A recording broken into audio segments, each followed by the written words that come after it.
murder.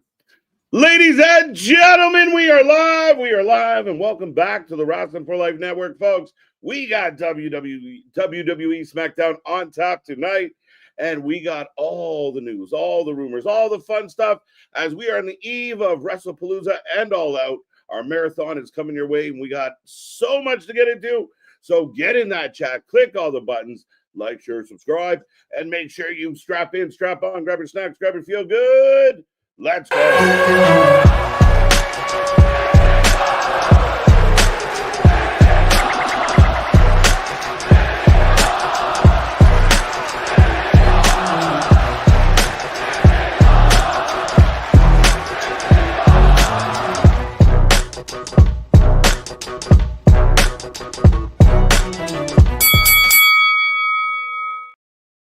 Ding, ding, ding. We are live and back at it again, folks. Like I said, we are the Wrestling for Life Network. This is another live stream as we bring you WWE Smackdown tonight. It's going to be a fun night. Lots to talk about, lots to get into. And again, the go-home show for Wrestlepalooza, All Out's also tomorrow. So we got lots. Our previous show's already up, folks. Check that out. But get in that chat. Blow it up. It's a feel-good Friday. I hope everyone out there is happy, healthy, and safe. You're feeling good. You're doing good. You're ready to go as we bring you SmackDown. Me and that pretty face got you for the next little while. And if you don't know, well, I am Mr. Burnett KJ White, the Iron Man of YouTube, and that is Big Nick. Ladies and gentlemen, boys and girls, children of all ages, the Wrestling for Life Network proudly brings to you its tag stream champions of the world, the Every Night Delight KJ White. I am Big Nick. Yes, we've got Friday Night SmackDown tonight, but ladies and gentlemen, we got him. Nia Jax has been finally arrested for his assault, his attempted murder on Psycho Stu. Finally. Yeah, finally. About time. I don't know what took so long. I mean, it was pretty open and shut. I mean, the evidence is right there before everybody. Not sure why it took as long as it did. California. Yeah, let's just hope that this there's some justice in this for everybody. And again, I said it before and I'll say it again. Psycho Stu should be talking to Stephen P. New, and let's have a conversation about who's on on the hook for the damages. Right, who's on first and what's on second. But speaking of people who want justice, we've got a contract signing tonight that's going to be main eventing allegedly the show between Cody Rhodes and Drew McIntyre after everything from last week. Brock Lesnar will be here. Is this going to be finally something that kind of sells you towards this match from Brock's end? Because we had Ron Cena versus Brock last week. It was more comical than anything. Right. Well, I don't know. I mean, we kind of know John's date. So if John's not really advertised to be here, could he surprise us and show up and kind of push the... This one's on the house? Yeah, maybe. But I mean, what's Brock going to do? Cut a 3-minute promo on how bad he's going to beat up John Cena and we'll move on. So I don't know. I mean, with Cody and Drew, you and I talked about the fact that there was a little bit of a slow burn to this. It maybe got swallowed up in some of the big stories going into Wrestlepalooza. So I think tonight, putting it in the main event spot, getting the other stuff out of the way, and it be kind of what we talked about for All Out. Like, give us a good lasting impression. Better contract signing for the week, Cody and Drew or Fletcher and Hangman? Well, we'll see. I mean, Fletcher and Hangman tried to do their thing, went a bit long, but we'll see how this one goes tonight. Right. But I know with Brock, and you mentioned about John Cena having limited dates, and Brock's not going to come out there and cut a soliloquy of a promo or anything like that. Do you, and I know we did the prediction show, do you think he beats the piss tar and leather out of John Cena on Saturday, and then John's gone for a while? Because John's not back till around Crown Jewel, which they could do as a rematch between Brock and John. Yeah, they run it back at Crown Jewel. Because now that John's not champion, what do we do? These are now just, again, it's like watching Jordan play for the Wizards. Yeah. Like, we don't know where any of this goes with John anymore. And like, all right, so if let's say, he gets through Brock on Saturday, who's next? Where do you go from here? No. You said who's next? No. But that becomes the question with John. So I like the idea. Maybe Brock does kind of go ham on him. Even if John gets the win and Brock still leads a beating to him, maybe it's something like they're building towards like you said, Crown Jewel he's advertised for, so it makes sense. Maybe it's some type of cage match, stip match to kind of up the holy shit factor. I don't know, man. I mean, this John Cena thing's gotten interesting. Well, yeah, and if you're John, or if you're even WWE looking at John, you want to put him in a cage match or anything, because if he gets hurt within these next under 10 dates, I can't remember the exact number, so I'll say it's definitely under 10. 5? Well, it's not 5 unless you count off some that are already predestined. I think he's got 8 total now. Is it 8 total? Okay, I thought we were getting down there, but either way, yeah, Right. You've got a point, right? Like, you want to protect him, but at the same time, he doesn't want to crawl out. He wants to walk out. We've seen it. He's putting on, I mean, the last couple matches he had are some of the best matches of his career because he's actually going in there, surprising us with moveset. Like, it's been funny. So, yeah, I mean, I could see a stip match with Brock. Yeah, well, I know I said initially I thought I had heard through the grapevine that this match was going to be a stip match. So it still remains to be seen. And they still are going to pitch it as it's the last time ever, which even we know with Dwayne, it's not going to be the last time ever. But we do know it's going to open the show. Maybe not for SmackDown, but it definitely will for Wrestlepalooza.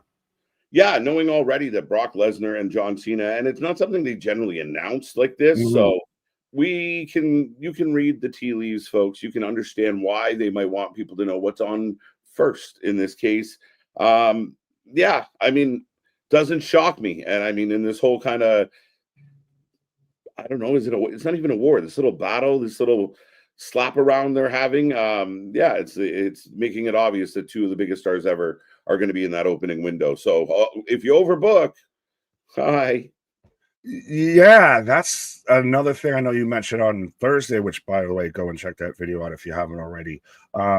But yeah, with that whole bitter back and forth here, the little slap fight that we've got going on between Nick Khan and Tony Khan, of if you're gonna say try and end with Fletcher versus Hangman versus John Cena versus Brock Lesnar, that might be a little. Do you do the coffin match? Is the coffin match main event all out? Because it's John Moxley and it's Darby Allin. It could. You like, if you're in that mindset, and we know Tony has been, of we'll go with shock and awe, and we'll throw Darby, off the roof of the fucking building to prove our point. You're not going to want to click away, because what's Darby going to jump off of next? What inanimate object will John Moxley use to cause harm to himself or someone else? Yeah. Folks, we know it's the top of the hour, but Darby's climbing up a crane. What? They're both in monster trucks right now for some reason. Yeah. So, I mean, it's going to be very interesting. For those who don't know, folks, we are here at 1 p.m. tomorrow. Don't miss out. Click that little bell. Make sure you're ready for all our content. You never know when we're going to pop up, even with some surprise streams and such. So click that little bell. 1 p.m. tomorrow, Nick. We start. We don't know when we're going to finish. Yeah, I'm almost wondering if we can make it all the way to midnight. We close this out in my birthday actual day here. So Tony Khan, I mean, if you're going to do the longest show, we'll still got Wrestlepalooza to keep us entertained. You can do a 24-hour show, my guy. Right. He goes 8 hours solid. I could see it. If you want to talk from when he starts at 1 o'clock, that should be a thing. That's a bonus point, I think, needs to be one for the predictions title of when do you think All Out ends? It started the main show 3, 4, 5, 6, 7, 8. Even if the main show goes 4 hours, it's going into I'm going to say I'm going to call 7:45. Okay. Not a bad shout. Not a bad shout. So that's still 4 and change, bro. Like, what are we doing? Going from pre-show, that's almost 7 hours. That's almost a WrestleMania. We are legit talking about a show that starts at 3 p.m. and wondering, will it run into the 8 p.m. program? What? What are we doing? It could be. But like I said, I like that that's a thing now that I might consider with Tony. Don't worry, folks. We've talked about Tony trying to do a WrestleMania to compete with Saudi Mania. He will have plenty of time. He's used to doing 7-8 hour shows. Yeah, he can bring back that nostalgia feel. All those people that hate 2-hour or 2-night events now can get all 8 hours of wrestling in one shot. But I mean, if you start at 1 o'clock, the pre-show starts at 1 o'clock. There's at least 3 pre-show matches that we know of. Mm-hmm. So you have 3 pre-show matches starting at 1 p.m. and you may still be live at 8 p.m. You're going to have to be nailing Darby to a cross to have people not half asleep. Don't think that they won't do that.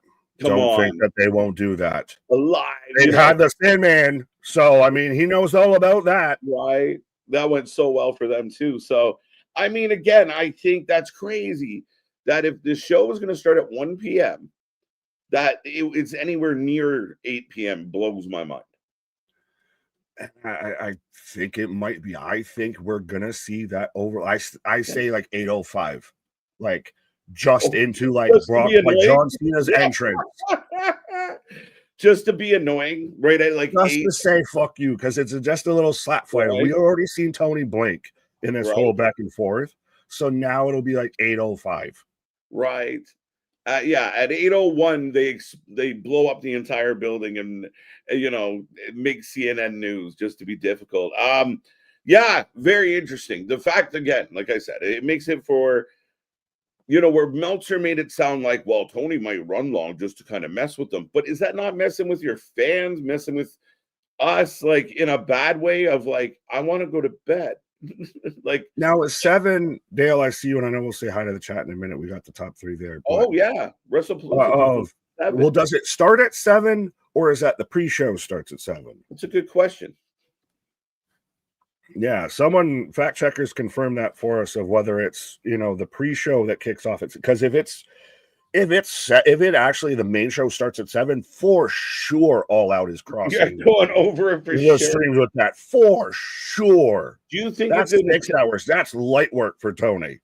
Do you think it's an attempt to try and make him book a 4.5 hour show, 4 hour show? Like if you start at 1 p.m., you should be okay to end at 6:30. But is it a way of them kind of boxing out? They've had Saturdays onto themselves and still go 6+ and everything. Starting from pre-show. So this ain't nothing new. Like I said, that's light work. This is the guy who, rather than trim his show to avoid the NBA, extended his show to avoid the NBA. Shit. So start time is 7 p.m. Coverage starts at 3. So they've got a 3-hour pre-show just to go specific. That's some petty shit. That is petty shit. You hit them high, hit them high, hit them high. Hit them low, hit them low. Right? Going straight to the hole. What are we doing? That's hilarious. Why would you start coverage at 3? What could we possibly do? Because ESPN. Well, that's the thing is ESPN across their platforms are going to have everything on ESPN2, ESPN The Ocho, ESPN News, ESPNU. They're going to have Wrestlepalooza shit, WWE shit everywhere across that platform. Oh, for sure. This is the launch. Now, and they got to come out the gate good with this. Yeah, is it one of those things where they show a couple of the other things they do beforehand? And I don't know. We'll see what they do. But 3 p.m. coverage, like, why are you even doing that? That is the petty move. Petty move. We got caught on con action, folks. It's just bullying. Stop it. There is a reach too far, folks. A bridge too far. Right. But speaking of the folks, Nick, we got just over 13 minutes left before the start of SmackDown, folks. Get in that chat. Be a friend. Tell a friend. Like, share, subscribe. And again, the channel that clicks on more messages than anyone else out there. Don't forget the super chat's your way to guarantee we click on your message. We do our best, but lots are happening. So make sure if we're not answering you, use those super chats. But Zach's the first one in the chat tonight. National Butterscotch Pudding Day. Yay or nay on butterscotch pudding? Oh, yeah, I'm a butterscotch guy. I'm a caramel guy more than chocolate or anything like that. Okay. I'm starting to feel like Zach's become like, how they have those office calendars that are stacked like that thick and everything. Right. Zach's we rip a new one off every stream of what has Zach got for us today. Right. Zach is proving that when you make the joke, like there's a day for everything, he's actually proving that. So keep it up, Zach. Keep us informed, and we'll see, how many funky days are in the next 365. Right. Eric's with us. How you doing, buddy? Welcome back. The war between WWE and AEW, but next weekend going to be something between NXT and TNA with possibly invading each other. A lot of invasion talk, a lot of buzz A lot of talk about it, a lot of reference to it on the show, Nick. We've been waiting. We've been pitching it for 2 months now, I feel. More than that, bro. Come on. Yeah, but so I'm waiting for it. And I know Mike Santana cut a whole promo. Did you happen to see who showed up last night on TNA? Yes. Mr. Anderson. Yeah. No, that's good, man. I saw ODB was there as well. So shout out to ODB. I didn't see that one. I mean, there is a lot of wrestling, guys. So, yeah, I mean, we've been waiting for this. We've been calling for it for months. We've been expecting it. We've seen people floating back and forth. And at some point, Trick's got to give the belt back. Do your version of War Games, TNA versus NXT. Do it. Because I don't want the whole... I know it's a little passe and everyone's done an invasion angle, so you got to find a way to halfway make it new. And I think the way that they've already integrated both of them so much has that new feel to it. But I still want the culmination of this, like that team invasion versus team WWE, team TNA versus team NXT. I like it for sure. Mega, how you doing? Amber, welcome. Happy birthday. If it's really your birthday, no, but happy birthday to you. If you're really Amber. But remember, folks, we are raising money for the International Bipolar Foundation on behalf of my partner in crime. So make sure you go check out the Facebook page. Shout out to Klaatu, who's pushing. He's out there matching donations. So go get in there. Go give your donation. Help a good cause. It's your way of saying happy birthday, Nick. Happy birthday, world.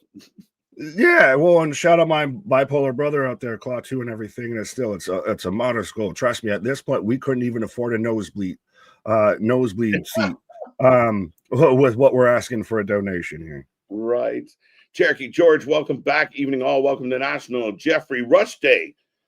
Okay. Pirates of the Caribbean. Okay. Yeah, I know Jeffrey Rush. Otherwise known as Tom Sawyer. He gets high on you. When the Spacey invades, he gets high on you. National Talk Like a Pirate Day. Maybe Paul Burchill Day. There's a pirate on our team. Did I hear a R? Did I hear a niner there? You calling from a walkie-talkie? Right. What is up, Sean Reed? Good to see you as always. Roddy's back with us. The Chomp is here. Kneepap Patrol on the loose on a Friday. Welcome back, MDB. Kevin, good to see you. Mega got you. Damien, Christian with all the stuffs. Cody Rhodes is going to talk about how he's going to talk about how Drew McIntyre made his life a living hell, blah, blah, blah. Yes, we're going to get all the exchange, all the word contract signings. We don't love them, but they keep coming. Right. What's up, Charlie? How you doing? Hi, KG. Nick, what's up, everybody? I hope you're good for tonight. Damn, I haven't been here in a long time. Well, welcome back, Charlie. And I will shout out Charlie because I saw a couple of his comments later on and everything. I guess he's a legend, and I tend to believe him. And that his cousin's Mikey Whipwreck, and he's sending his cousin our link. So then we'll just start collecting the ECW legends. We got Stevie. Now we'll get Whipwreck and everything like that. I allegedly had a college roommate who was the nephew of Raven, but I can't confirm that. Cannot confirm or deny. He had the same last name of Levy, so that's all I got. Absolutely. Geekbox in the house, folks. Go check out our buddy, our brother, Geekbox. Go check out his collaborations and all his content. Awesome guy, part of the family here. He will be back soon. But go give him some love, and good to see you, Geekbox. Hope you're doing well on a Friday. Mega, we got you already. Foxy Pug over on Twitch. Don't forget, follow us on Twitch. Ronan, Dale, Z-Man. Foxy got you. Joseph John Scruto. How you doing? Mega already got you. Clay Lewis, welcome back. Joseph John Scruto? On Jingle. Well, my good Paisan, it sounds like. Name too. Whenever we go out, the people always shout, Joseph John Scruto. The network's ready. The chat is psyched. All my rowdy friends are here for Friday night Smackdown. Let's go, Ian. Dennis, welcome back. Jonathan, good to see you. Safit. Woo, this list gets longer every day, Nick. I like it. 316. Not about Liv. Not about Liv. Good start Oh to my the God. day. Should we start? Right? Cody and Drew will main event. Yes, they should. We'll see. I mean, they're going to do a lot of building for Wrestlepalooza here tonight, Nick. Yeah, well, and do we get anything more between AJ Punk, Seth, Becky? Or did we kind of just lynch that in and cinch that in on Monday? Yeah, we might just get a video package for it now. Fair enough. A hype package maybe during this. Hey, if they want to kind of push the issue and they all show up, great for us. If you were going to do it, you'd advertise it. Now, real quick, I think there's someone that might show up tonight that we've seen hidden in the background and we've been waiting for, and Shinsuke Nakamura. Lots of talk about Shinsuke in the building, so let's go. I hope so. I mean, big fan. We like when he appears, and I still think there's ground to dig with him and Malachi. Oh, absolutely, especially if he's Darth Shinsuke, or do you go back to I think you keep him Darth Shinsuke. I like it. But Anthony Thomas is here. He's on the top three. Mega, Spaz, and Anthony T. So shout out to you three. Go get your crown, folks. Get in that chat, collect your points, and get on the board. Safit, we got you. Garrett, welcome back. 7 p.m. We got that one. Thank you. Damien, the leader of the Hopium tribe. Jason's with us. Charlie will come back around to the big ones. I know Nick's keeping an eye on it. But that's mostly everybody, folks. Welcome, welcome, welcome. We are about 6 minutes away from the start of the show. Boston's back with us. How you doing, sir? And we'll continue to say hi as the night goes on. But that's most everybody, Nick. Right, and I do see some people saying happy birthday to Bernard, so I don't know if Bernard said that his birthday was up or coming up or anything like that. And I also did see some people asking, oh, you're waiting for the balloons. We'll see if the balloons, there's the balloons. Balloons. But I did also see some people asking, why does Amber look like she's on the Price of Right? And, the actual retail price is. And then, where was it from? Charlie, I had you there. I wouldn't believe me either, but yes, John and I are cousins. He grew up in Buffalo. I grew up in Albany. I haven't seen him in a long time, but we talk often. Trust me, he loves to talk wrestling. Oh, I love me some Mikey Whipwreck. I'd love to talk to Mikey. And no, I know I said the joke and everything, but I actually did have a roommate in college that told me his uncle was Raven because he knew I was a wrestling fan. But yeah, no, send him our regards, and we need to, have him out here on the channel. Yeah, and I mean, again, I believe I do remember Charlie popping in the past on us about Mikey. So real cool. We appreciate seeing you back here. Hope all is well. Our favorite Russian judge, Boston. Shout out. Well, shout out. Boston, the Russian judge. I like that, actually. Roddy's back here with us. Klaatu, shouting you out again. Thank you for your generosity, sir. And yeah, show rolls on. But Bernard, also good to see you. Again, happy birthday, Bernard. Happy birthday, Big Nick. I know it's early, but we'll say it every day until we get there. Oh, trust me, everybody's been saying it. It's been Nickapalooza, running wild. Now, I know Punk said that was his name, and we all agree. You couldn't come up with nothing better. This is the what, and I get some people have tried to justify. Well, it was like ECW's WrestleMania. That doesn't mean it wasn't shit then. It just fit better, I think. Like if you were gonna kind of have a carny kind of name like Wrestlepalooza for a carny ass company, so you don't expect it here. But I don't know. Maybe it's just with age. I'm just like, that's silly. Fuck it. So like, yeah, I mean, it's like Great Balls of Fire vibe and everything. No, I don't. It's just. It sounds carny. That's the thing, is wrestling already has to deal with being that already kind of stereotype of, oh, well, it's pro wrestling. It's not on the up and up, right? Yeah, well, so are fucking movies. But anyways, so when you have something called Wrestlepalooza and that's your debut on ESPN, you sound like the ESPN Ocho meme. Bold strategy, Cotton. Let's see how it works out for him. Right? I mean, again, we'll see how it goes. But as you mentioned, Brock here tonight, Drew, Cody, contract signing. See how this interaction goes because it hasn't been the hottest of things. Alexa Charlotte taking on Chelsea and Alba? Or is it Chelsea? Right? I don't know. Someone can confirm. Sammy, Carmelo Hayes. Are you surprised that they're announcing the open challenge beforehand? I thought that's the whole part of the open challenge is you didn't know who challenged. Yeah, I'm a little surprised. Unless you're kind of going to mix it up, like some we know, some are like what happened with Carmelo was like a backstage. Is it just we're trying to get people that are wanting that we want Carmelo to get behind it and tune in? Yeah, I think the good news about this match is it's going to cook. Some are going to be mad that Sammy's going to win, and of course, Sammy's going to win. But I like these open challenges for this reason. When you got a guy like Carmelo that's not really found his footing yet, as finding, not that consistent booking, this is one of those matches that are going to put him over huge. Oh, absolutely, absolutely. Wesley, hi guys, it's me, Wesley Conklin, and I think Matt Cardona will return tomorrow night and be the next one to challenge John Cena. Get the front door out of here. Do we get surprises? Yes, on Wrestlepalooza. I think we said it was rumored that AEW is going to have like 5 or more. I don't know if that got said by somebody or somebody just made it up, like Dave. But I don't know why you would say that out loud.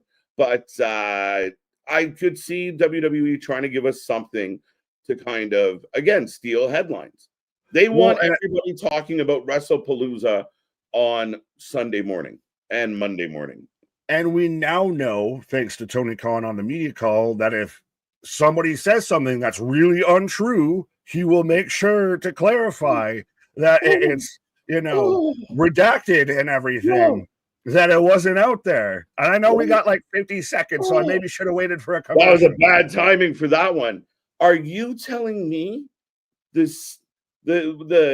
one of the human shields got put out and blasted and kind of put everybody on notice about what we already knew? And I mean, it's a bad day for him. It's a bad look when, you got someone like TK directly saying, like, you're full of shit, bro. Yeah, but he gave him the little pat on the back and thanked him for the redact.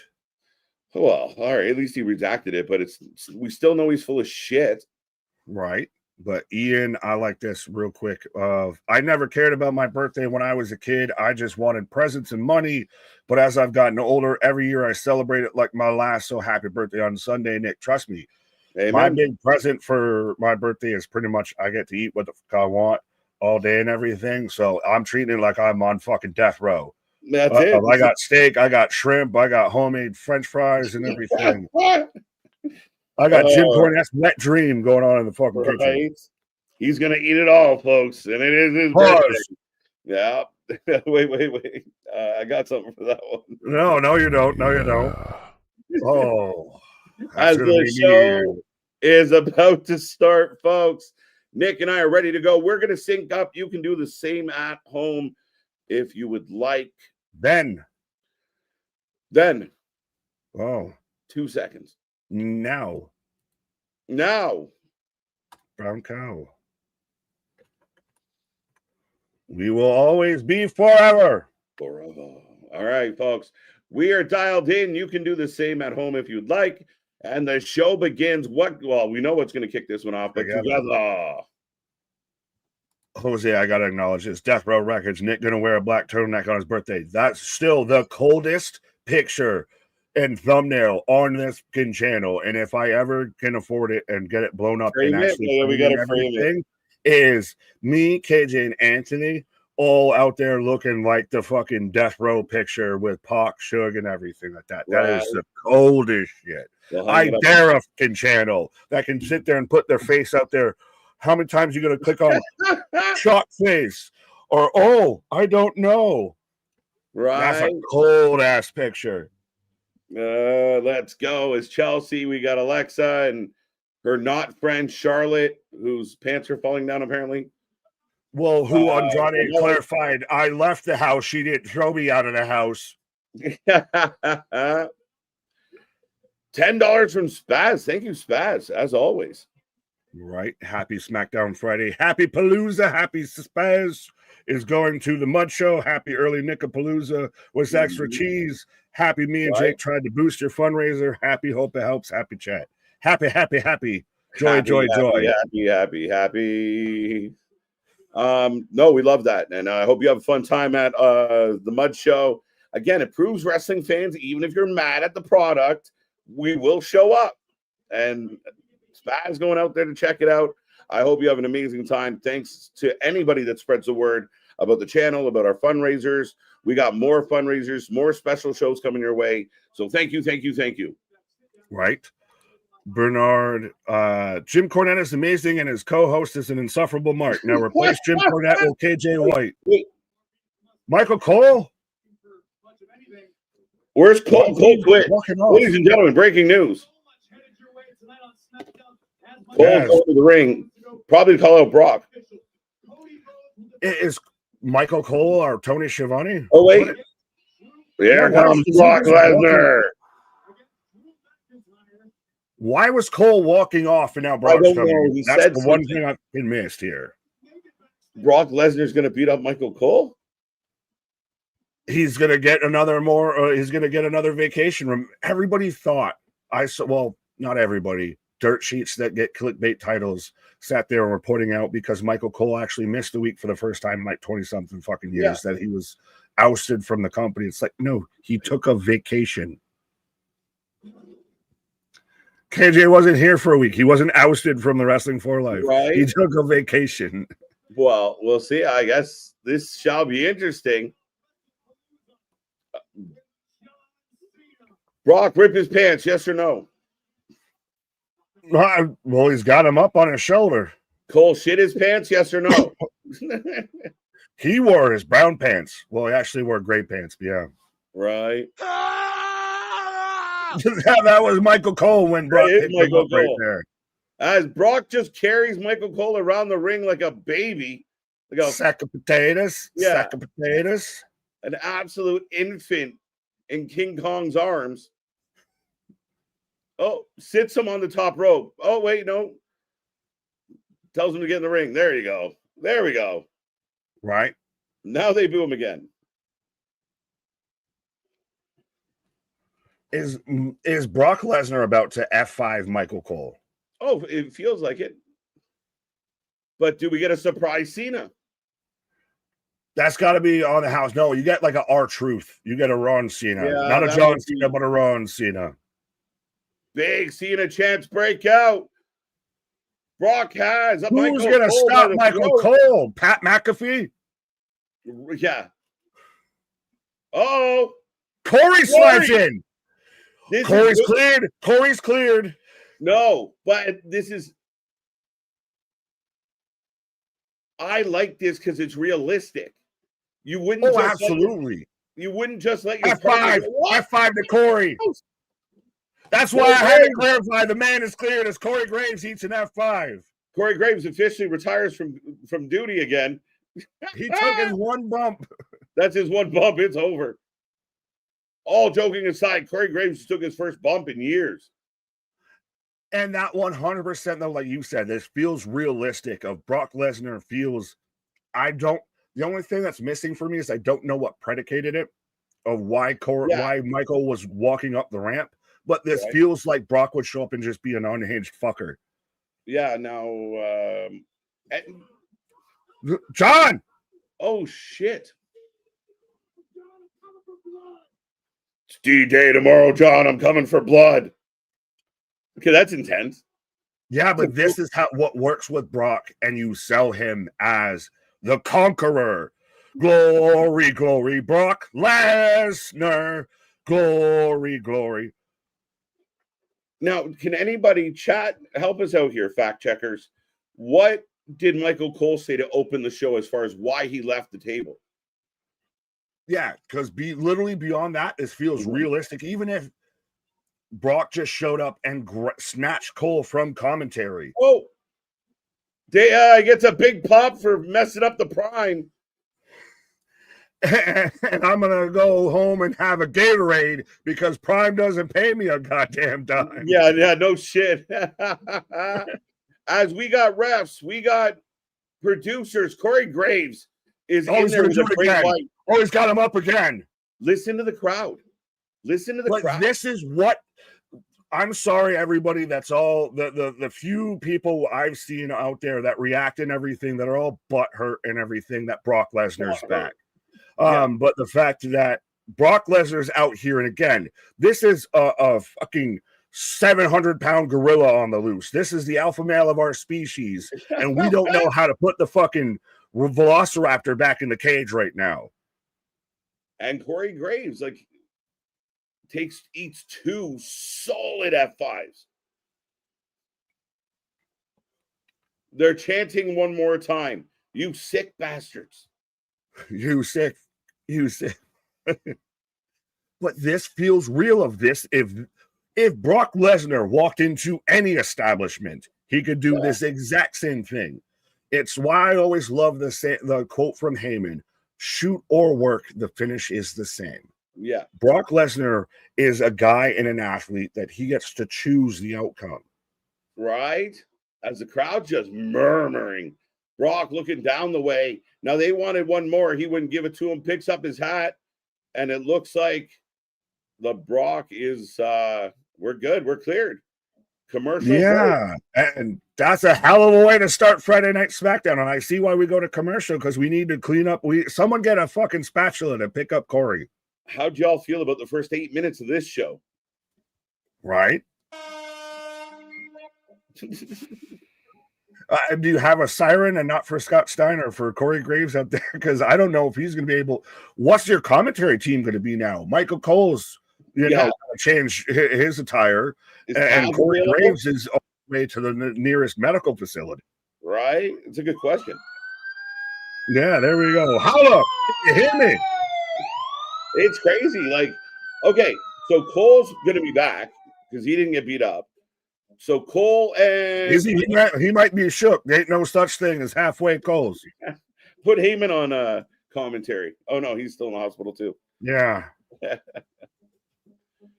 But now is Brock someone that we're gonna see going forward? Like I see AR1 out here mentioned, we need Jacob Fatu versus Brock. I don't know if Metropolis can withstand that. That's King Kong versus Godzilla. That to me could turn into a shoot, brother, real quick. Fucking quick. Like a couple stiff shots in either direction. And Jacob ain't gonna blink. So yeah, let's go. Commentary tomorrow is Pat and Wade. Is that confirmed? Is that confirmed that it's Pat and Wade? I mean, we might get an interesting one. Or are we just surmising based on what we witnessed here tonight? I mean, I wouldn't be mad at it. Howlin' Wolf, Fatu is on rest due to being exhausted. Yeah, I heard mixed reports. I saw the usual spinsters out there. You heard me. Trying to put, Jacob's unhappy or creatives having issues with Jacob. Like, shut the fuck up. I don't want to hear it. Yeah, the guy that's set up to be poised as one of the next top stars in the fucking company. He looks solid. Yeah, but that's the thing is going forward, you got Brock Lesnar. You have the potential for, say, a Braun Breaker Brock Lesnar. All the Bs, all the BRs. You've got a potential for a Jacob Fatu versus a Brock Lesnar. Like we talked about. Gunther? That was an alleged WrestleMania match. Remember, it was 39 or 40 that was alleged, and then things happened. So now MDB saying back on table. Oh, yeah, could be. Right? Question is, will Brock take 30 chops? He might take 1 or 2 and just kind of and then he'll sell for a few. He won't take 30. Right?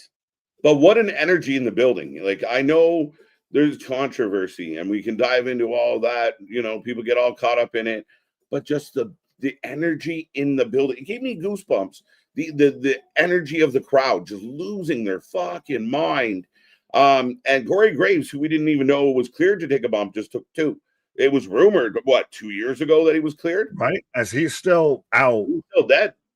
Keyshawn, what up? Javon Evans versus Brock. Jason saying ESPN has announced that Pat and Wade are on commentary.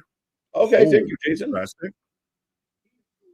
That's an interesting team because you don't really have a lead there. I mean, Wade can do it, but he's not the Wade would have to be the guy, but that might kind of work a little bit more, that would feel. It's not like Jerry and Paul together or something like that. It's a little JR and Heyman-ish. It's a little drier than that, right? Like it's a little like almost going back to VKM on the fucking stick. No, because that's What a Maneuver. What a Maneuver. Bring him back. I heard he's not busy right now. Put him on commentary. Fuck no. I'd rather take Macho's corpse than Vince on commentary. Right. So they are literally showing the replay of what just happened, folks. If you're just tuning in, Brock Lesnar has decimated Corey Graves, and we are getting replays with no commentary. But because the commentary team is incapacitated, and I like that he even grabbed the fucking camera and everything and said, "Hey, John, it's Doomsday tomorrow." Like that. This is how it would be if you're selling Brock Lesnar as the beast incarnate, the alpha male of our species. If I've always said of the guy who came, if the aliens came down today and said, "Send out your best challenger," that's the guy we're all pointing at. Oh, who's back there? Oh no, just security. But Brock sees somebody. Oh, hi, Paul. Paul's back. Paul's back, and he takes the hat off. Looking good. We should talk. Oh. Yo. Got a little bit spicier. Anyone else start sweating? Okay, so the Brawns are here, by the way. Paul Heyman is back, and Nick Aldis is waving his finger. Paul Heyman, A, has gotten a haircut, B, has no tie, and is not defeating the fucking Penguin allegations at any point in time with this fucking pinstripe ass suit. Right? I can't wait for Paul Giamatti to play Paul Heyman in the Netflix movie. Well, it needs to happen now because they're almost the same fucking age. Yeah, it's true, right? You can't play Paul Giamatti plays the young Paul Heyman. Young Paul Heyman. Hey, amazing things with effects nowadays. Yeah, but I'd rather see Jonah Hill might be able to play a young Paul Heyman. Right. Paul saying the Brawns are just going to enjoy the show. Show them. Please show them in the crowd. Fucking NWO, Kevin Nash, Scott Hall eating popcorn and shit like that. Right. Beast Unleash, absolutely mega. Thank you for the super chat. Brock in his 90s Jericho top knot, just unretired Graves. Do we get Graves and Pat versus Gunther and Brock? Oh, Cole. We're getting Michael Cole chance. Body bag in a body bag. Corey's back to see. This is some of the best shit with Cole. It feels authentic. Again, this shit is real. This shit is raw. This shit is authentic. This is good. And it's you know what I like, Nick? It actually derailed the show. We didn't just get like the next match. It has actually thrown the show off. It's one of those where it's the first time to where someone actually said, "I'm going to take over the show," and took over the show. Okay. Yeah, that's what I'm saying. Of now, Cole's got to collect himself. Of how do you sit there and call the rest of the show? Solo? Are we going to get Michael Cole doing his best Joey Styles? Right. What's up, Bear? How you doing? Welcome back. Happy B-Day, dude. All hail the Queen. Let's go. As I do believe we're getting the little. So we're starting off with a women's tag match right out of that. I mean, you got to have something after that. Well, yeah, the show must go on, but I love the fact that it actually it stopped the show. Like we got replays with no commentary because they were both, preoccupied for obvious reasons. And then, Cole comes back and he doesn't just sit down and start laughing and getting into it. He's shook. They take the time to address the fact that he's thrown off and just watched his friend get the hell beat out of him. Oh, absolutely. Yeah, that's 100% what it should be, because for the longest time Cole's had the synonymous kind of stereotype that he's just a robot, that he was the fucking puppet for McMahon on commentary.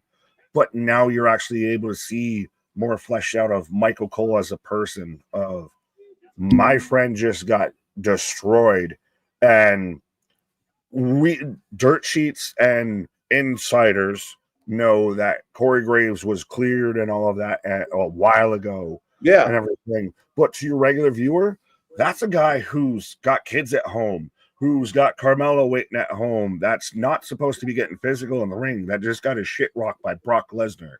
And Brock Lesnar just ran roughshod and just said, I think I'm done here, and walked off. No one pushed Brock out.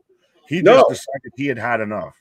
Yeah, he was good. I'm going to leave now. Like I said, it's almost like watching a great white. Like there's no saving someone. You just watch the attack happen and hope for the best. And when the Predator's done doing its thing, it swims away. And that's the thing about a Brock Lesnar, when those black eyes roll over, like you don't seem to be living. But here comes Chelsea and Alba.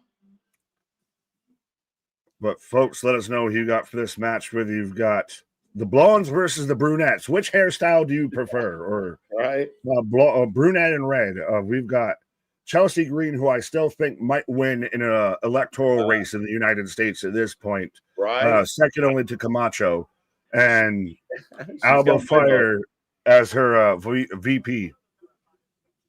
No, she's so good. Absolutely good. She needs to stay at the top of this division. Her being involved with Charlotte and Alexis and somebody that could have multiple title wins. She is one of the absolute best that they have. She gets it through and through. She is one of the best female wrestlers as far as all package goes in sports entertainment, if you want to call it that. But as far as being a pro wrestler, she's one of the best doing it. She works so well because she has that, and even a bit Cardona hubby has it and everything, and few wrestlers have it now, of I'm willing to do whatever as long as it's entertaining, as long as it gets a reaction, it's still it is entertaining to the crowd. She's been thrown in a fucking dumpster and everything like that, and came out with fucking garbage on her, and she came out smelling like daisies because of how over she was after it. She's made all the right moves. And one of the things I do like of her sentiment of like, yeah, of course I'm going to do this because I'll fall in the dumpster if I'm going to get TV time. Let's go. Like, I'm open to things, and that's it. All I can do is hope it leads to something else. And she understands, she's going to take some losses in the role that she's in, but she's phenomenal. As here comes Alexa. Oh, right. Oh, so Geekbox, is that what it was? He was refusing to work because of him. Okay, I didn't know. Oh, is that? Oh, or no? Remember they did that, but didn't they do that before? I don't know if they did it before, if they did it now, or if they did it twice at one time. But yeah. No, Cena Lesnar is going to be Superman versus Doomsday Scenario. Spinsters, minstrels, we call them. Minstrels. Actually, I don't even think that's the spinstrels. Probably was a better term. Brock versus Dom Dom. What, like Dom Dom as Brock's toothpick? Yeah, as I like this from Spaz of $5.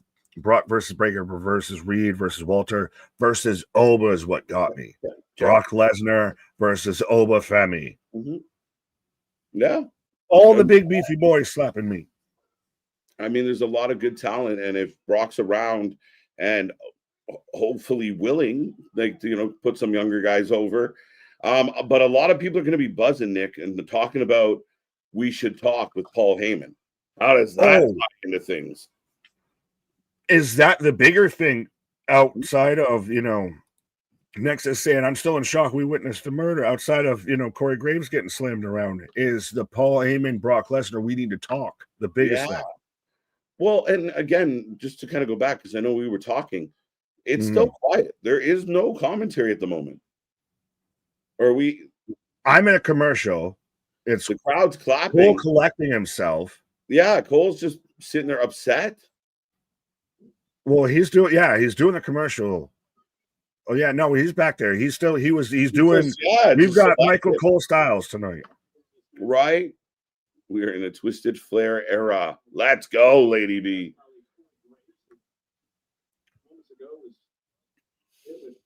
Yeah, do we pull in anybody? Does Cole just do all this? Yeah. Is he still talking about, Graves got to, and again, to your regular casual viewer, we just watched a commentator. Oh, who's walking out?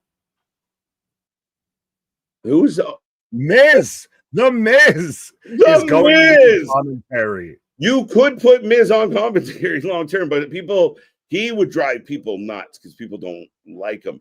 But he could play the heel commentator really well, I think. Is it interesting that an NXT rookie in Daniel Bryan is doing commentary for AEW and his veteran, The Miz, is doing commentary for WWE? Right. Miz is like, if he can do it, I can do it.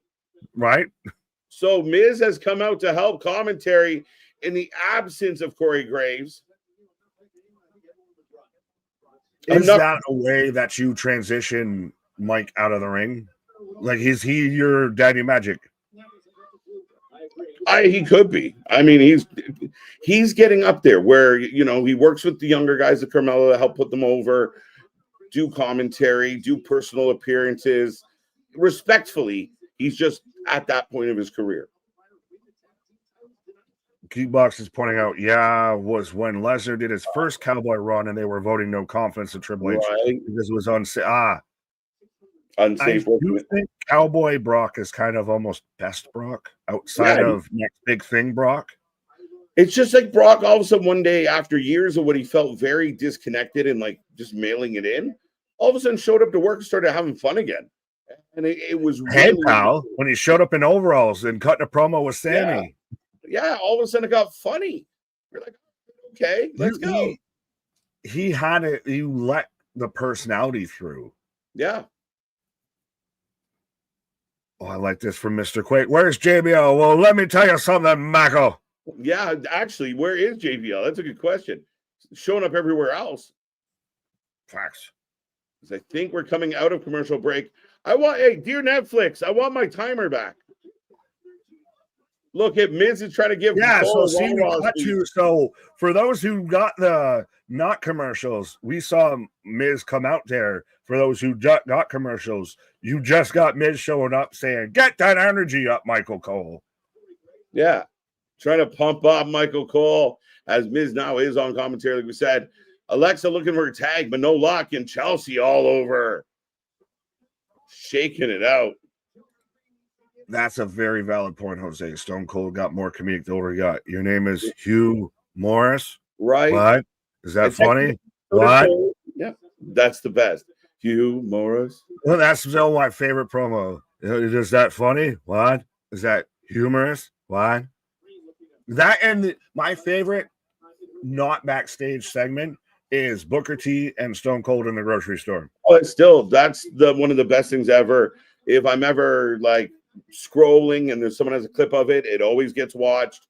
One of the best things that when he comes out of the milk cooler, it's the best shit. How you doing, Book? Nice check on Jackass. Right? Like just the way they did it. We need more shit like that to go down. That's a lost. If you're Tony, why aren't you doing that? Just having guerrilla warfare in the streets, like fights are breaking out everywhere. Right through the Jacksonville Jaguars facility. Oh, yeah. Nice move by Charlotte. Is this tag team getting Charlotte over as a babyface? Oh, yeah. It has been for weeks now. It's cooking. And the fans cheer her because she's nice to someone they like. And look, she's getting pops. She flexes. And the crowd pops. Like, that had been lost by Charlotte for so long. And Alexa Bliss was the recipe to fix that. Oh, Alba going for the roll-up. Roll 1, 2 count. Wrestling proud. I kind of like Miz on the table. It might be where he ends up next. He, I think, could play like the Bobby Heenan approach. In the sense of just get a lot better. Yeah. But you know what I mean, though? Like, be the guy that is always on the heel side, always like, saying the idiot thing. And then you have The someone old playing school straight. color guy, to where the Yeah. color guy was always the heel guy, and the straight Right. guy, Or like a Ventura, right? Like, oh, come on, that's not cheating. If you're not cheating, you're not trying. Shut right. up. Bro, Two go. You're a good old heel. Miz could play that, I think. And he gets good and fired up. But you don't have to, like, do you have to officially say that he's done in the ring? Or do you just transition that way? Transition him like Joe Hendry? Well, they're transitioning Joe Hendry from TNA to NXT as we get a double natural selection. Nice. I like that move. I'm surprised more people don't do it. Well, is it one of those you keep it protected if she's the one that's got it and you don't touch that?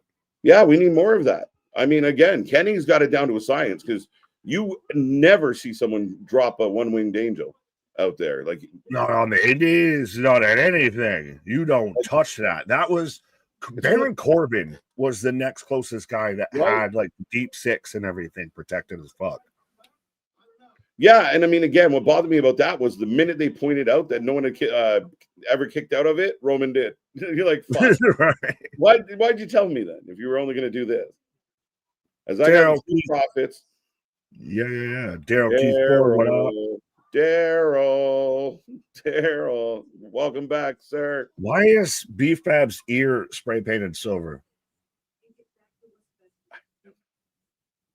Is that a thing the kids are doing now these days?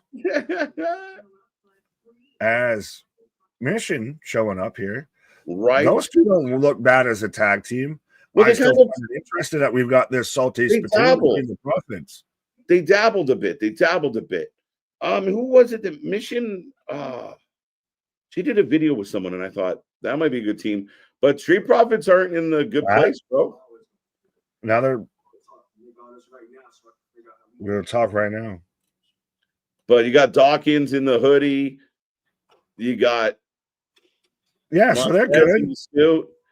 They still got that love, but they're not. They're clearly. But no, here it's the black hoodie, and here comes Bo. Did Bo Dallas just steal Karrion Kross's gimmick? Maybe. Montez said, "Bitch, I'm only 2 steps away. I can come like that. I see you, creepy ass." I like this. They need to keep doing this with Bo. And Bo reminding everyone. You know who would have been fucking cool with? Karrion Kross, too. Oh shit, Redbeard. Everybody's showing up. I never heard Rowan cut a promo until last week. Yeah. When he was doing that video, that's a good point. But yeah, Street Profits down. Bo Redbeard walked off.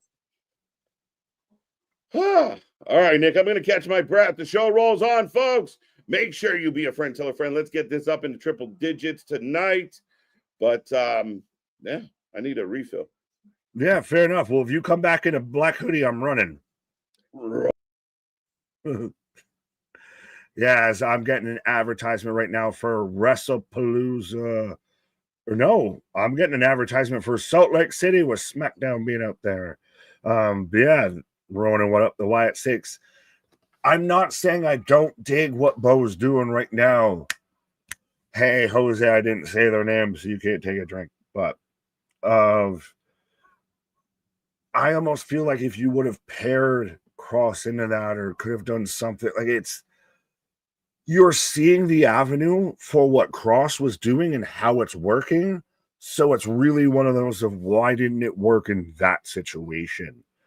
To me, it's so close. It's like instead of the Champions League, we're going to have the Champions B. Well, why did we have that instead of the other one type of thing? If it's just ever so close, why didn't the first iteration work?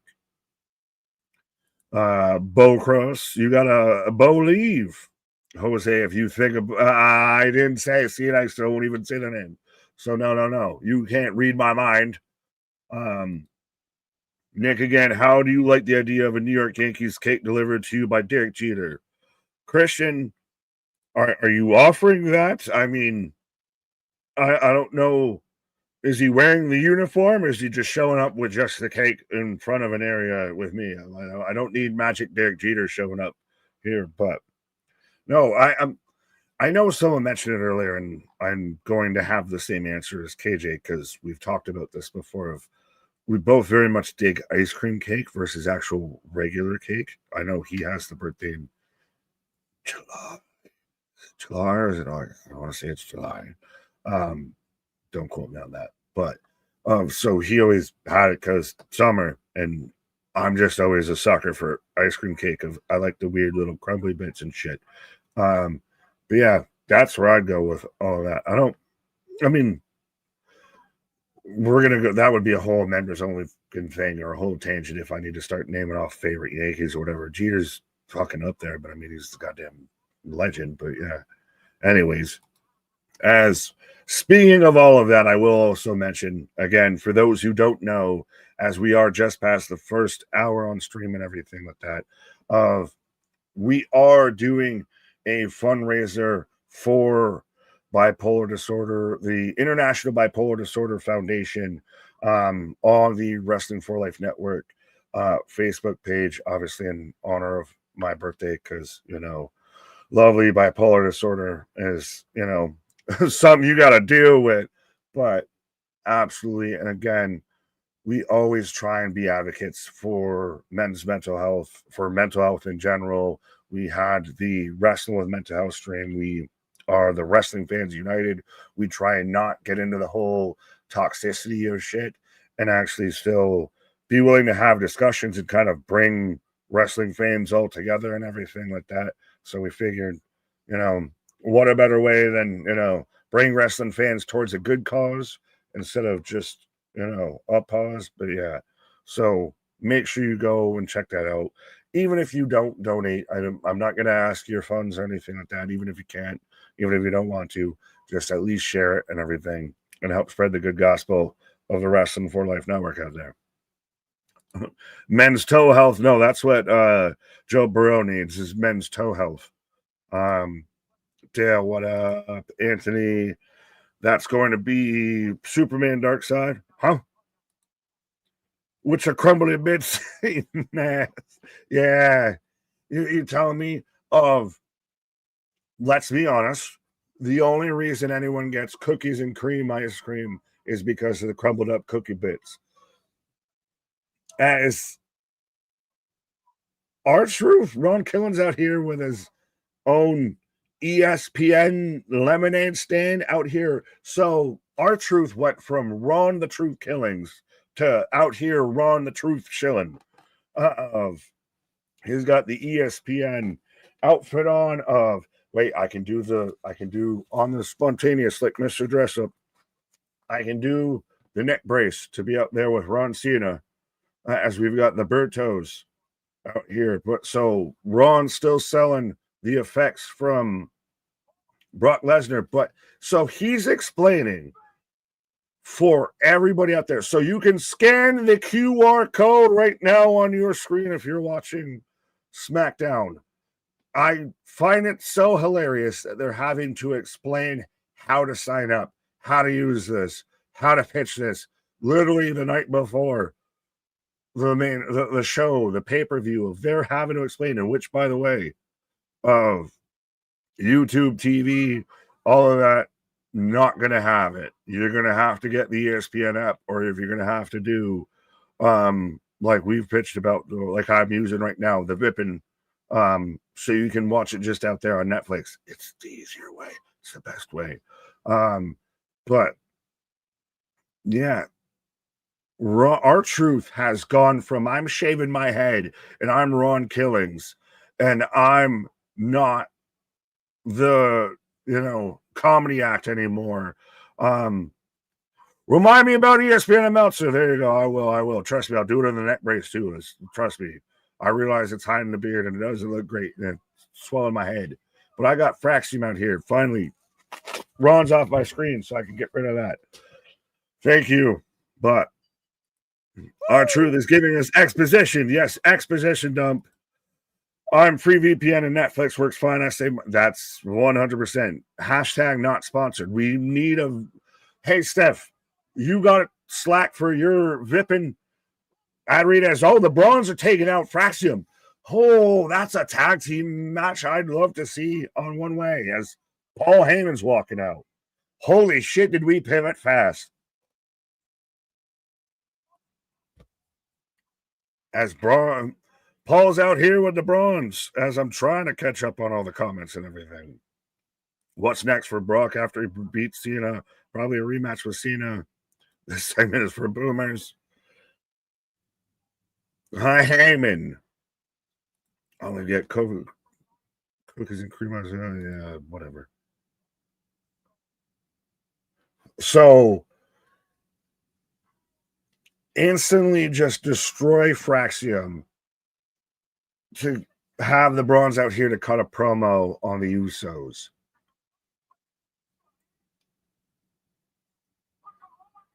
As Paul is Polynesian in language, and I don't mean to offend, but I'm really curious. As Fraxium's going up top, are we about to get the Brawns versus Fraxium? Yeah, it looks like so. I don't know if this is an official match, but we're getting topes. As so, Frazier clipped his heels or clipped his toes on the middle rope, and Braun barely caught Axiom. Like, went straight into the table. So they instantly cut off Heyman's promo. So yeah, now Aldis is out here. So it looks like it's official, folks. We're getting Fraxium versus the Brawns out here. Right here, right now.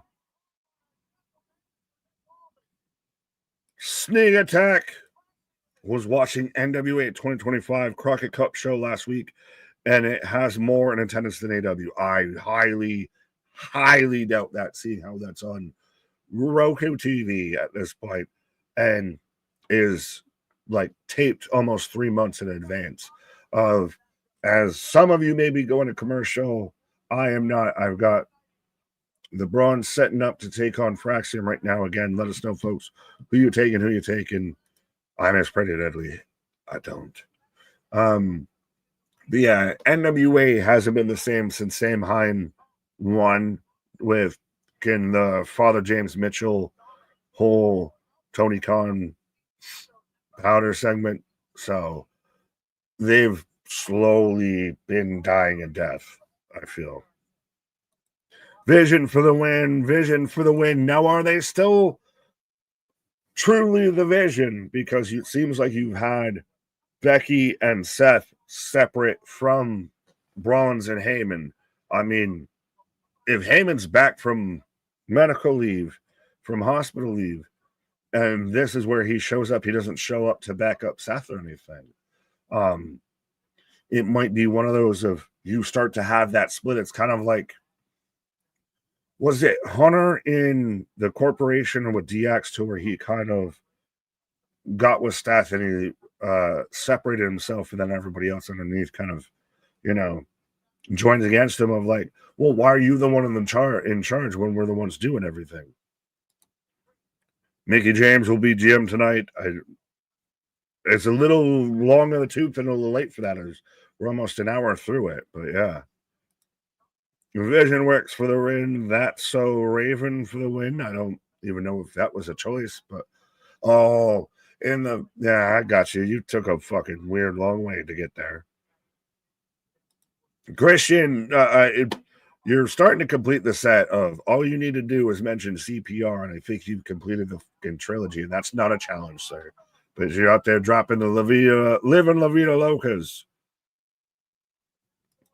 You should celebrate your birthday at Buffalo Wild Wings and watching Giants versus Chiefs. If I knew the Giants were going to beat the Chiefs, absolutely, I'd love to be there with a bunch of screaming Giants fans as they beat the Chiefs. But I already got to celebrate with my Buffalo Bills beating the Miami Dolphins last night, and in convincing fashion, by the way. That was the best that Miami has looked, and they still were getting their shit rocked. As Paul's call Seth Rollins, Anyone else notice the phones? Before it was the Roman Reigns logo, now it's the Seth Rollins. I don't mind that the SR logo for Seth. But yeah, now it's called Seth Rollins. Yes, we are 3-0, absolutely. I know the Bills are 3-0, but they could easily be 1-2. How do you feel about that, Nick?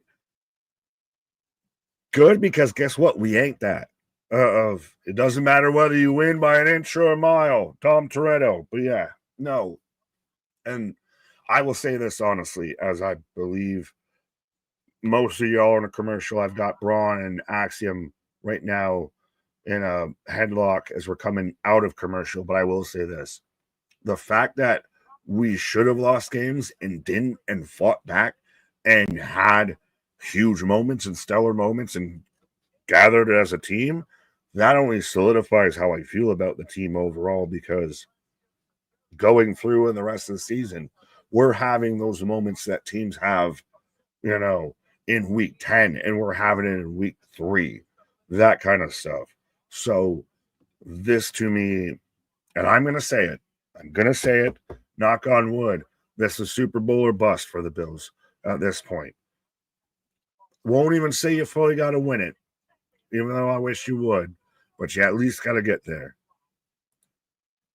Oh my God, it's week 2. It's week 3 for us. We had week 3, and we already, again, we should have lost to Baltimore for sure, and we pulled off a historic comeback, one of the greatest football games I've ever seen. And then last night, we had a whooping. Week 2, you can have that. Not even what I'm mad at didn't even matter. Yes, we're back in action as Braun's taking it to Axiom right now in the ring. Every year with these Bills fans, my God. Yeah, I saw you MDB of, is it foreshadowing you missed a kick? Who was Paul Heyman talking to on the phone? Seth Rollins. He's doing the instead of call Roman Reigns, call Seth Rollins. That's all it is. Alistair Black Cherry, flavor enhancer. Who wants to go? Huh? J-Boy, the Fish lost last night. Yes, they did. Jobson, what up, what up? As this is still, are these arguably, if not your 2 best tag teams in WWE right now, 2 of your best tag teams of the Brawns versus Fraxium, as Braun Breaker straps down. I like that he's added this little, it's a drop kick for his getting worse there. I like the little pivot that he's done into the spear of it's now the slingshot spear that he hits versus just straight up, just out of anywhere regular spear. He can still hit that, but his finishing spear, his signature spear, is the slingshot. Tagging a Braun, tagging a Frazier.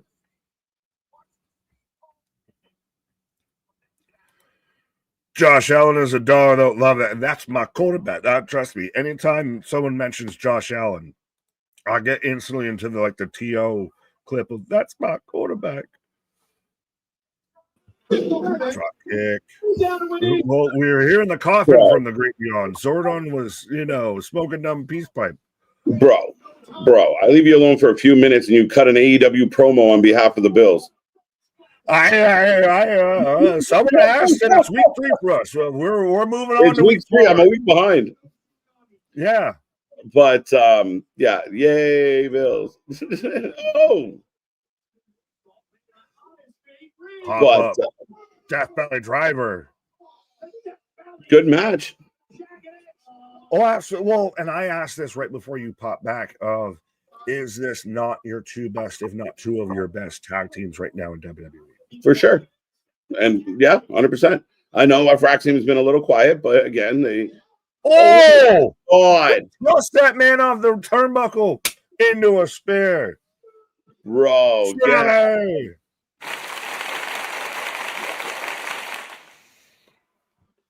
What you heard there, folks, wasn't the applause. It was all the snap, crackling, and popping that Nathan Frazier's ribs doing under Bronson Reed. Did you? I know you paused right at the start of it and everything. Did you like the whole segment to where Heyman starts to cut a promo and Fraxium cuts them off after they had just chucked him out of the ring? Yeah, I liked it. Now Paul's got a mic again, folks. I don't like Paul without a tie. Your winners. Well. He just throws the fucking microphone of I'm fucking done. Look, the Usos are here. No, they're over in Indianapolis. Oh, they're out there in Indianapolis, Jones.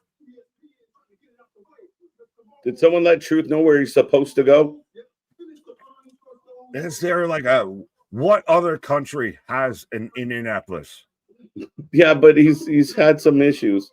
He ended up in India. No, I know. I was literally asking him, like, fact checkers, let us know. Right. Because there's like a London, Ontario, and there's a London, England.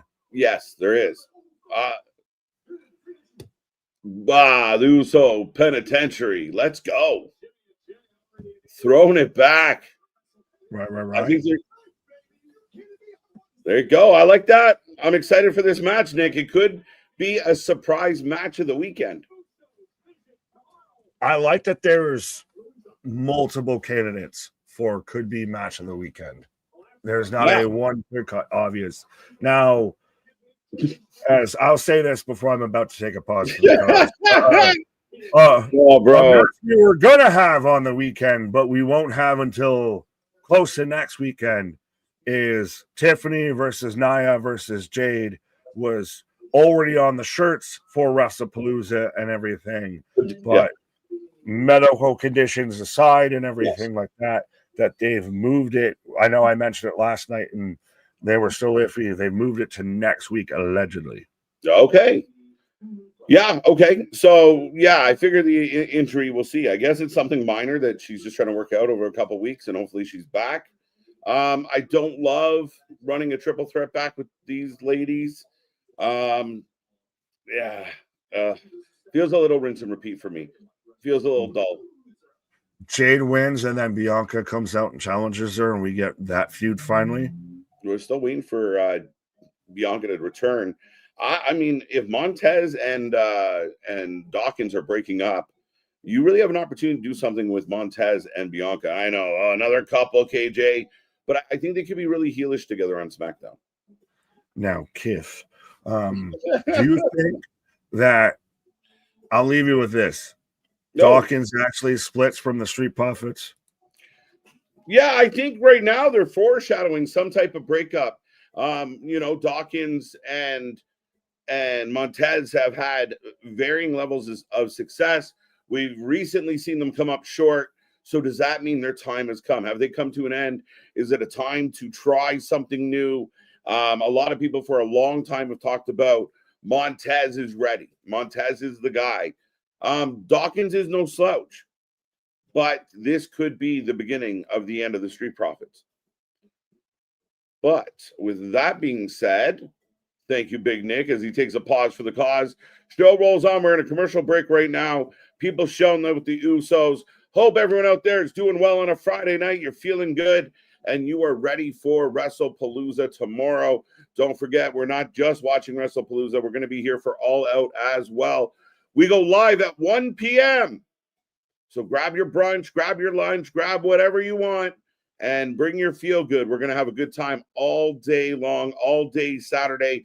We want to see some records broken. We want to see donations for the International Bipolar Foundation, and we want to see these subs continue to climb, folks. So make sure you take our link, share it everywhere you know. Let's blow this channel up on Saturday, as we will be here for 9+ hours.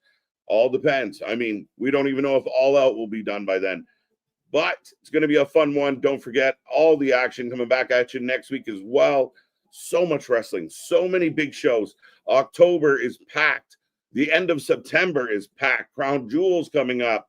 We got so many different shows from all the companies. And more coming your way. Halloween Havoc, No Mercy, Full Gear, I believe. I only give money to the homeless. So I got to do the show outside? Come on. It's like an indirect way. Anyway, we'll move on. Wrestling Proud, how you doing? I don't understand why you can't just make the USA like everywhere else where we have everything on Netflix. Money is the answer. Wrestling Proud. I mean, it would be easier for the fans, but it's about those deals. I do believe that the days of big long-term TV deals might be coming to an end. I really do. But that's when you'll probably get that shift. Everything goes to Netflix. Everybody's on Netflix. We'll just cash in that way. But because of the TV right deals, that's why the Americans still have to watch it the way they watch it. It's unfortunate, but it's the way the business goes. When did we get the women's triple threat? Well, the rumor was they were building towards it for Wrestlepalooza. Apparently, merch had been made for it. And then ultimately, Tiffy is on the shelf right now, injured, not medically cleared. We're not sure. Rumor is it will be next Friday. We will see.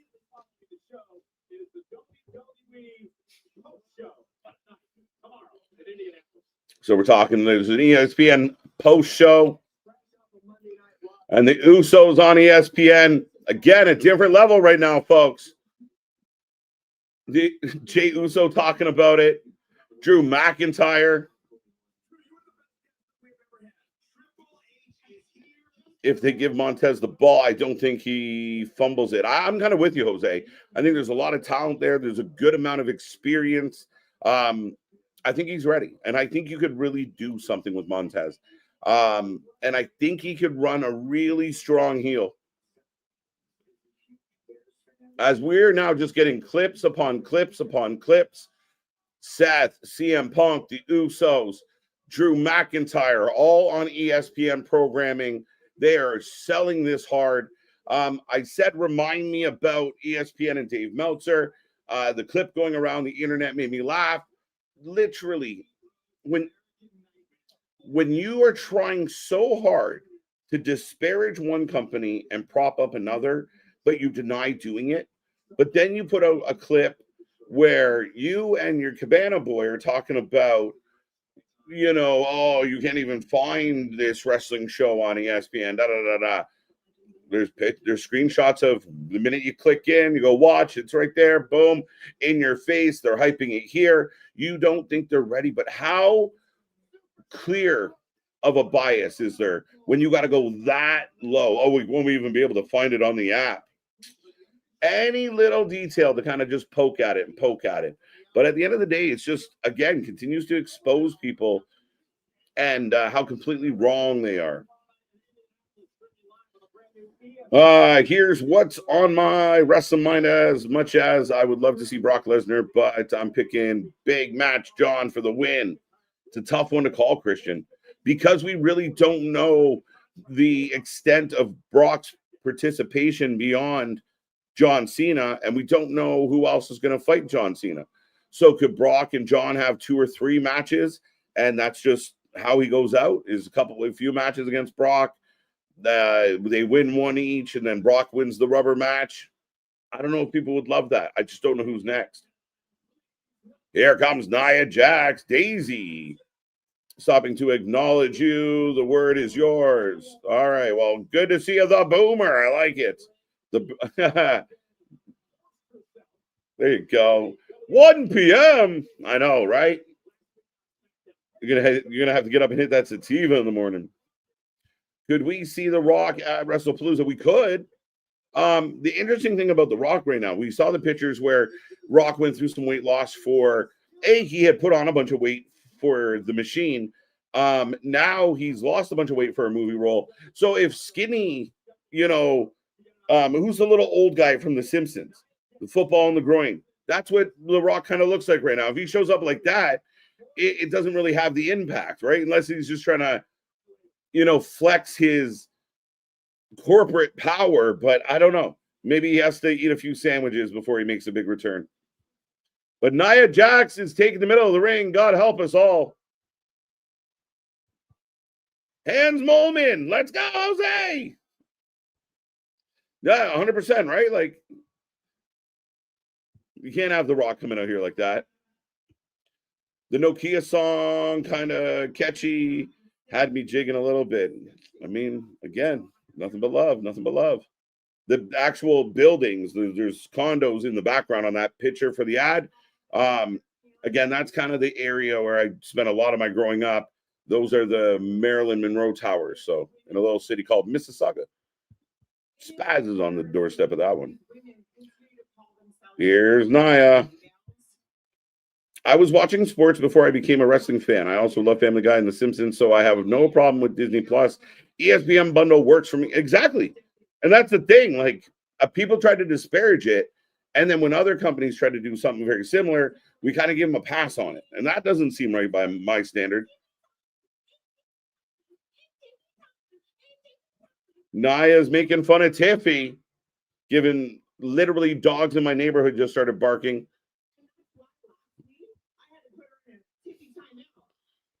Nia put her in a Tiffy timeout. No, Miss Canada. Klaatu. Is it me or is Nia lost some excess poundage? She has thinned up quite a bit. Kudos to her for that. But yeah, she has lost quite a bit of weight, noticeably. As a Canadian, are you forced to be a Drake fan?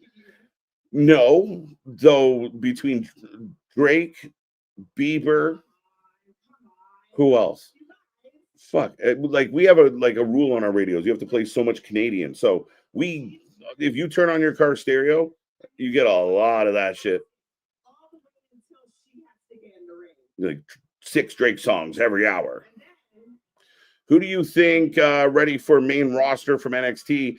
Alan, it's a long list. There's a lot of candidates. And I mean, there's 2 things at play here. 1, making NXT a viable, consistent brand. And 2, where do you put them? The logjam, because there's so much talent. It's Tiffy time. Where's Nikki? It's Tiffy time. Oh my God. Celine Dion, yeah. Ding. Bryan Adams. Alanis Morissette. Avril. Nickelback. A lot of Nickelback. Well, nobody wants you near this title. Tiffy came out in her yoga attire tonight.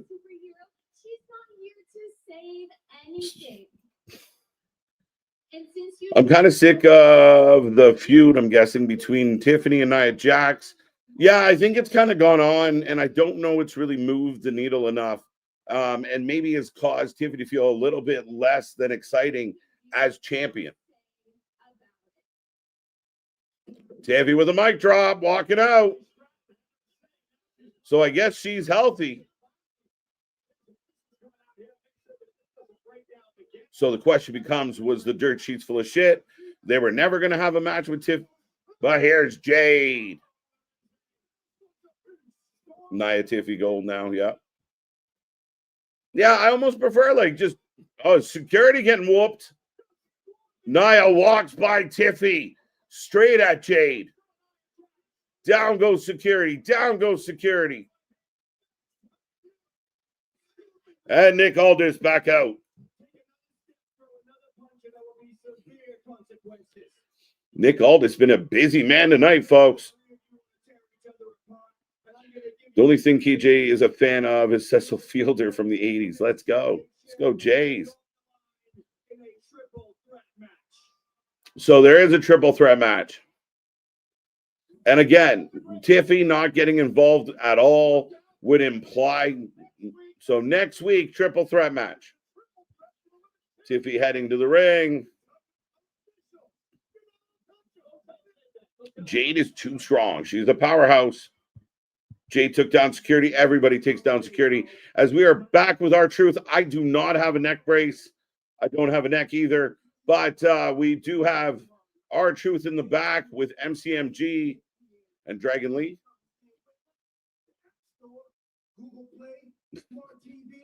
These spots are hilarious. Dream match. Tiff, Blake Monroe, 2 gorgeous women. Mad Cow.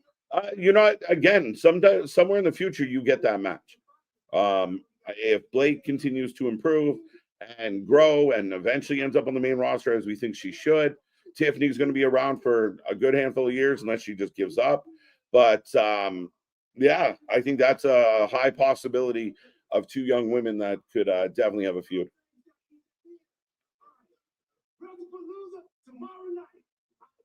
R-Truth selling out. What is that about a neck brace?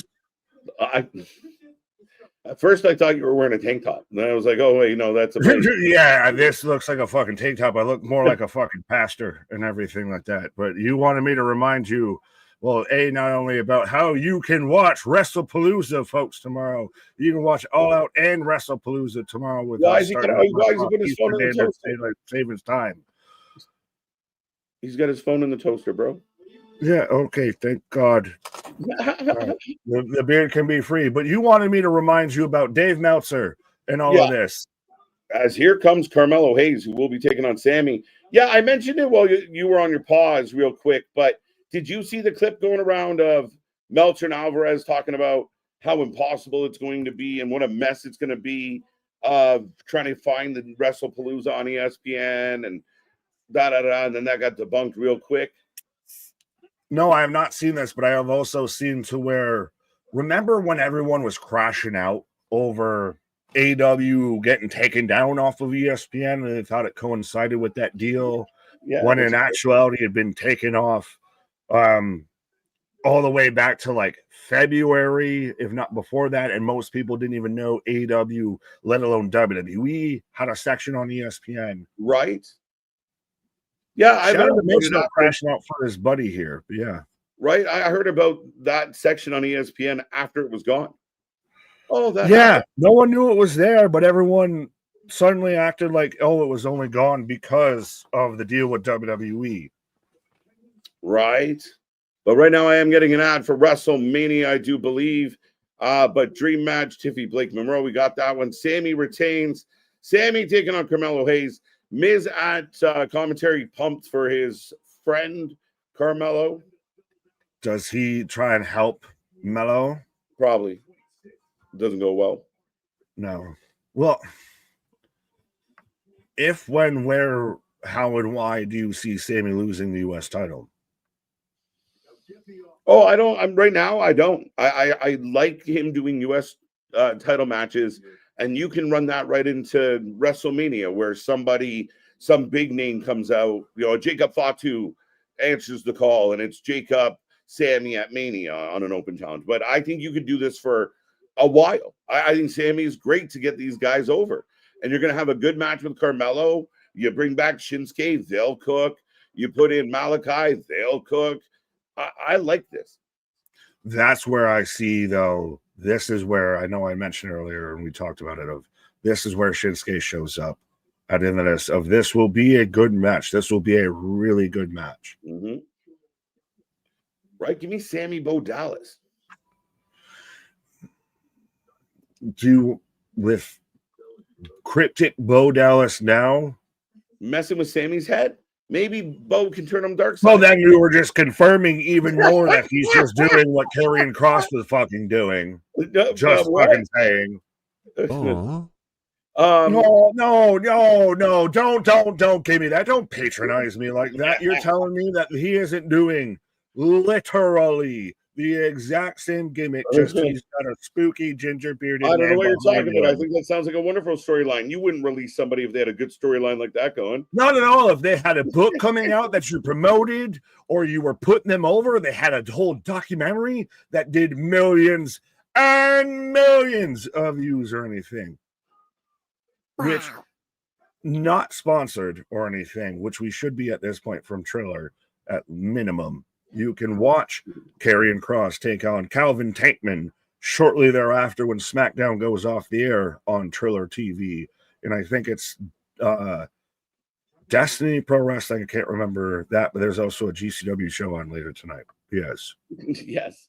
Good times. But that's... well, it's even like with the Street Profits splitting. Are they amicably splitting, or are they going to be one of those to where one turns on the other? Because respectfully, and I know What? Dawkins is really good, but if Dawkins splits on Ford and he's the heel in the situation, welcome to Tucky Land versus Otis. Welcome to being Very possible. the tag partner that's Yeah. getting left behind. Yeah, I was getting all ready to argue with you, but that is a fair take. Like, that's the risk you run. Now, can Dawkins overcome it? Can Dawkins kind of be the exception? Not Only if he joins the Wyatt Six. He Not is if he fucking. He's the seventh in the Wyatt Six. That's also very valid. That's a tough shout. So maybe it's just some type of feuding with the Wyatt Six that keeps them together. Maybe he just would work better with Karrion Kross. I don't know, man. I don't know. I mean, they're neck and neck, but we'll never know because they never gave it the fucking chance. They gave it plenty of chance. Did they? I think they did. They gave it quite a bit of chance. Did they? I don't know. So I'm getting a shop.com advertisement. Sounds like a stale storyline. At this point now, which one are you talking about? Because I think we're lost. About 4 of them. Right. And millions. Millions. Is Nakamura AEW bound? I'd say probably not. But if he was to move on from the WWE and Tony offered him a fortune of money to fight Okada, he might take it.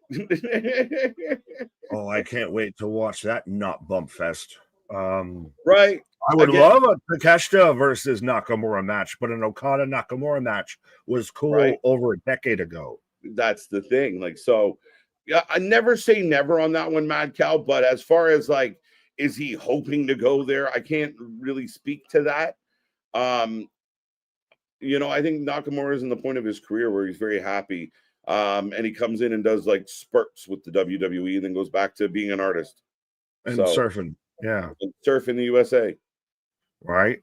Well, I like this from Lady B. Is anyone keeping a Karrion Kross count? Yeah, I still haven't said another team's name, so I'm just teasing Jose the whole time. But yeah, I got to come up with like a sound effect every time you say it, just like a ding or, you know. No, we'll just have like a little slide. You just keep track at home. That's a nice little fun game you can keep track with. As we're getting a replay of that's the Mario coin sound fully. As we're getting a replay of what kicked off SmackDown. John, every time he grabs the camera, I still get kind of like, like aggressive. Like shit. It's fucking terrifying. Right? Just say farewell now, John. You don't have to show up. Wake me up when September ends. Why back at Walmart? That can't be true. Who's what? Be, I guess. I mean, was he working or was he shopping? That's the biggest question. All Out looks disinteresting. That is my concern with our All Out's card. I feel like WWE is bursting out of the seams with, whether people love it or hate it, it's still bursting of the seams out with headline and marquee matches. And All Out almost feels like they mailed it in. You heard it here, folks. WWE is bursting. Pause. All In does not, or All Out at this point, does not feel like it's built as a pay-per-view card. That's the thing, is it feels, because it's ran into that, it's so close after a lot of really big shit that you've been building to, that you just kind of have to throw things in there to have things in there. And like, so you and I talk about the idea that not every match should go 15 minutes solid and be back and forth and up and down, that you really have, you know, you really have to be smart and not burn out your audience by doing the same thing over and over and over. But here we are talking about the show might go past 7 p.m. Yeah, I was about to say, we're like, don't overbook it, but it might go 7 hours. Yeah. From pre-show to, tentpole. Yeah. Like, to me, Riho versus Mercedes Moné is not a 20-minute pay-per-view match. It is a 7-minute Dynamite match. Why are we doing I was going to say, it's not a pay-per-view match to start with. All Out is an episode of Dynamite. Scott, you might have a point. A lot of Dynamite-ish matches on the show. Yeah, well, we've we've always said that even when Tony, regardless of any pay-per-view, would have 14 matches on a show and everything, of why not do like 8 and save like 4 or so of those for your weekly television? Yeah, and this way, if you have like 6 out of your 8 matches are bangers and a couple so-so matches, great pay-per-view. But when you have 8 out of 14, you might not feel quite as chipper about it. Yeah, somehow that 50% feels a little bit, worse when it's out of a bigger sample size. Right. So, I mean, again, I think it would only benefit Tony. I truly do believe it's an issue of being willing to tell talent they cannot be on every show. That just because it's a pay-per-view doesn't mean you have to be there. Yeah, well, yeah. Like FTR, didn't even feel like FTR wedged themselves into the last pay-per-view, the one before that. I almost wonder, and I can't do the math right now because we got Carmelo and Sammy going at it again, folks. Let us know who you're taking. But were there more people on the pre-show for All In as far as individual wrestlers than there was on the main show for All In? Because I feel like it might be close. It's neck and neck. It's neck and neck with all the multi-people matches. It's crazy. Yeah, when you have 20 people in one match and then you've got, 8 matches across the card, and that might be some singles and some tags, like it might even out along the way. Mm-hmm. Brock is under contract. Do you believe he'll go to AEW dream match, Brock Lesnar versus Hobbs? A, I don't think Brock Lesnar considers that a dream match. B, no, that's letting the beast out loose amongst the lamb. That's not a good situation. Well, and even on the whole aspect of if Tony Khan ever signed Brock Lesnar, we saw the whole backlash of Brock Lesnar showing up just in WWE, where he's known nothing but net from Mello on a Sammy. If Tony Khan signs Brock Lesnar, you done Huck Tood in front of all the sickos' faces of you hired the most WWE guy for the least WWE company. I always get surprised with how much I see the AEW faithful dying to get their hands on like this list of talent of like these are supposed to be the people that because they want just name talent that at this point will draw eyes and draw attention because Tony can't book talent to get eyes and attention. He lucked out with Tony Storm. He had MJF and fumbled the out of that. Diverticulitis took out Kenny Omega. Will Ospreay got taken out by a neck, and Swerve's been banged up by a knee. That's the thing is, but we've got 75,000 Meltzer stars, but we can't get a solid match on a pay-per-view because all of our talent's banged up.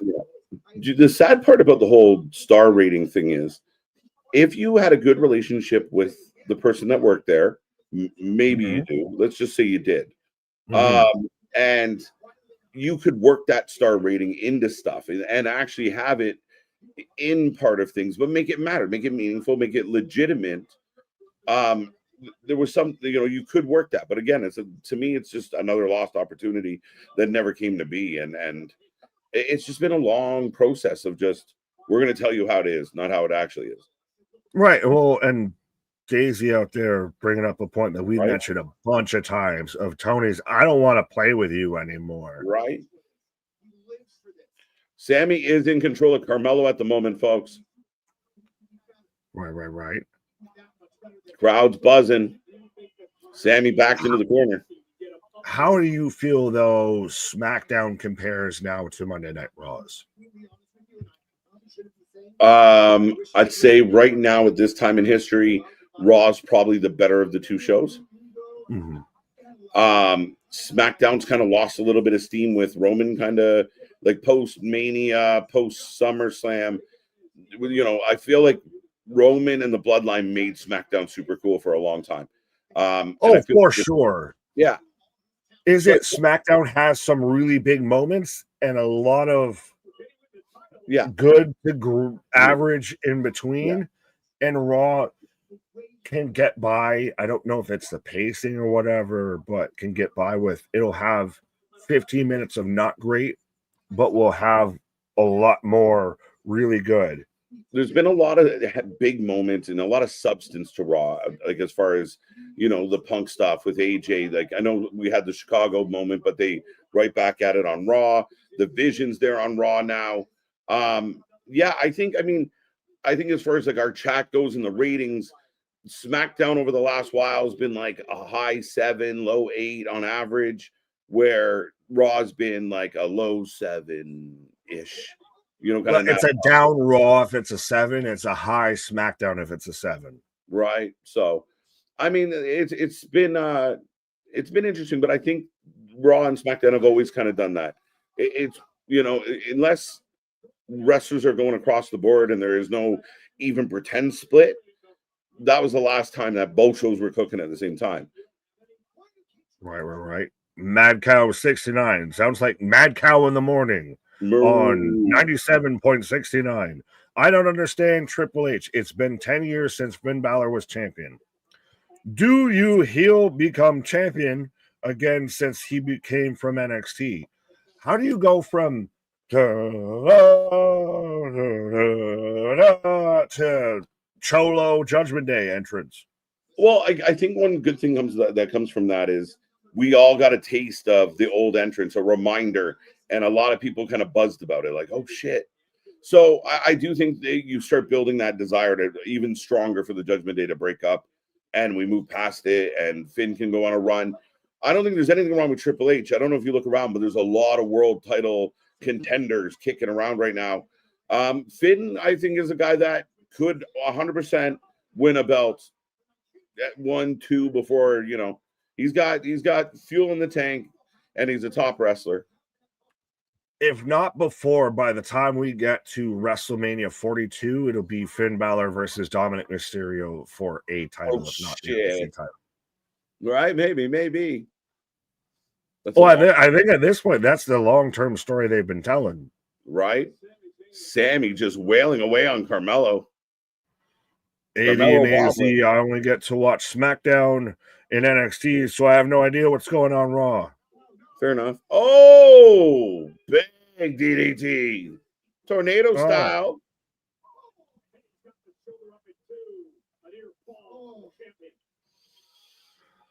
I saw this.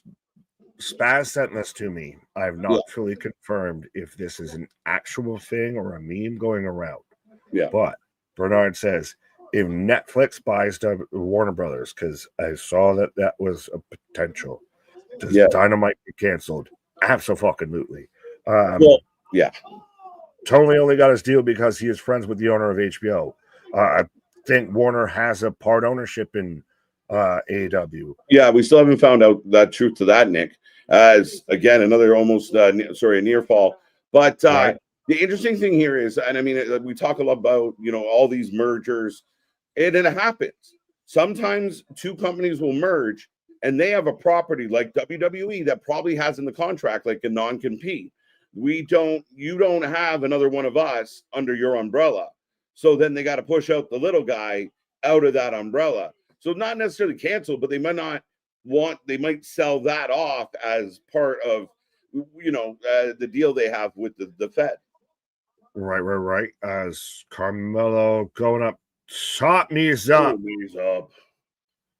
Carmelo. I will say this though, if that happens, that's a dark day for wrestling because the dream dies, and no one at that point is going to take that risk that Tony took.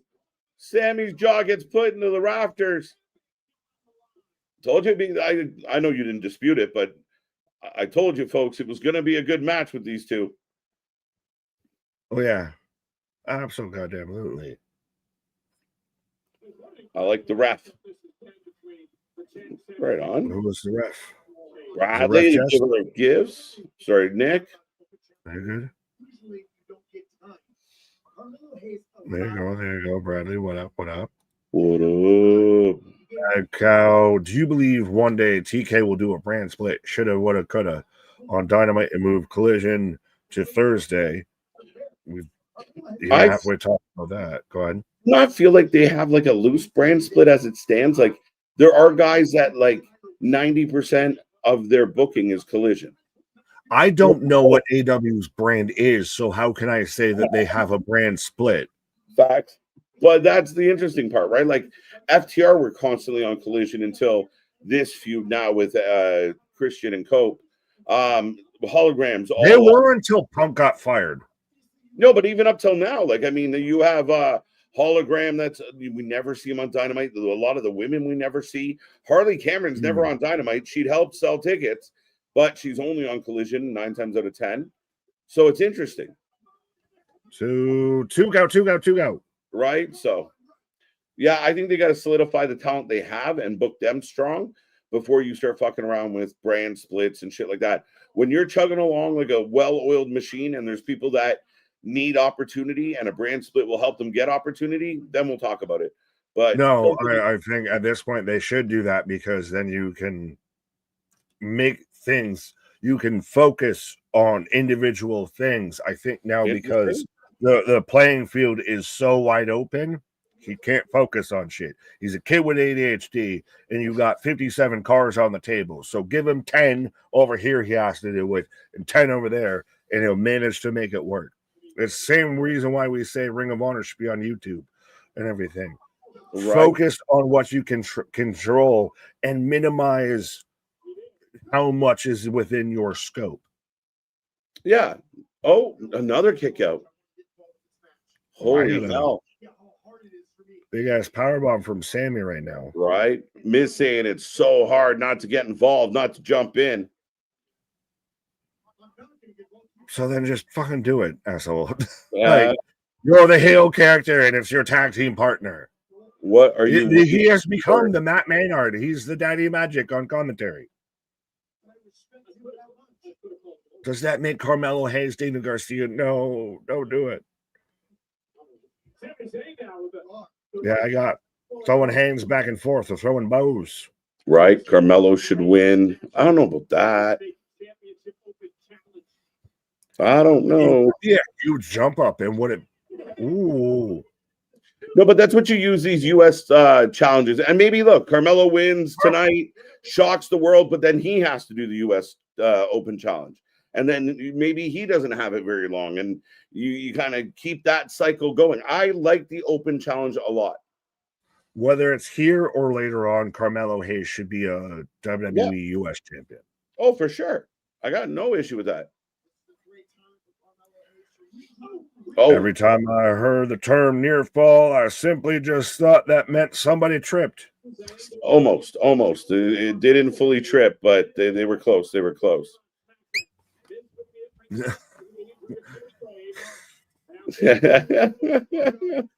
I was going to go into the Carlin bit of, it's a collision. Collision is a near miss. Oh, look, they nearly missed. Nice DDT on the apron. There's been a hell of a match. And that's why everybody wants that frog splash. That's why everybody wants this with Carmelo, because even to count, when he had the matches with Andrade, it was some of the best shit both guys had done. And they said, nah, you can have that. That ain't what I'm mad at. For what, though? That I don't know why. Because why did they cut off the whole Andrade Carmelo shit? Well, Andrade had issues, and then Carmelo's been doing this thing with Miz. That's 6 months after the fact. If they cut this, so they cut that shit off early. Yeah, but so he's been doing the Miz thing to keep him on TV, keep him doing something. Now he's getting a good chance here, which Miz is probably going to fuck up. But does the trick? Oh, nice catch! Oh. Wow. Rolls out of the boot thunder. Code breaker. Nice. 1, 2. Does the trick Oba match for all the championships mean one of them's getting moved up and you do, hey, welcome to the tag team division. Thanks, Miz. Thanks for playing. Here's Trick and Mello on your tag team division. I think so. I think Trick gives that belt back at some point, and then he's he wedges the Miz away from Carmelo and they can do their thing. And that works better than trying to have Carmelo as a solo right now. I think he'd be great in a tag team. Oh, we had a bit of a what the fuck was that moment? Oh, there we go. We remembered. Well, was it one of those of what the F or they sold it like a what? Ooh. Oh, that didn't quite go well. Nah, but that's the thing is at times you got to still sell it's a fight. So not everything's going to be crispy clean and cookie cut. I bet that was worse than what he was going to do. Palooza! Big Blue Thunder. He won with the Thunder. Dude, is that the first time someone won on a Blue Thunder Bomb? He doesn't do it very often. Sammy wins with the Blue Thunder Bomb. Let's go. Let's go.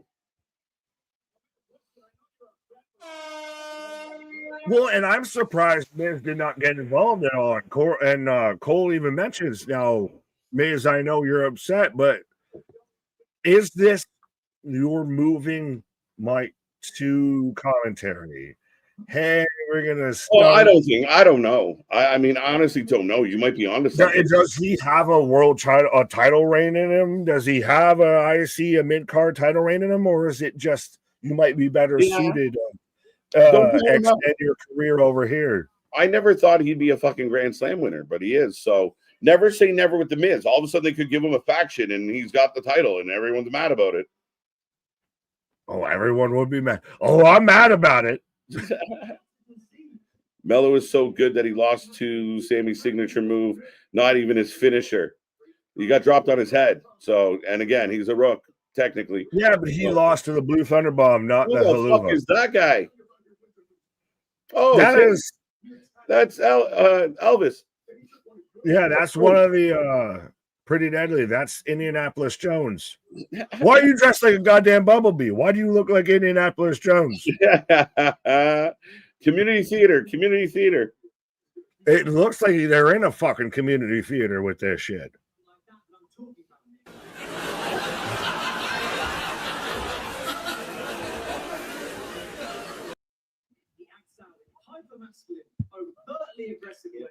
Maybe it's time that Damien looks in the mirror. There was a thank you, Jose. There you go. Nitpicky.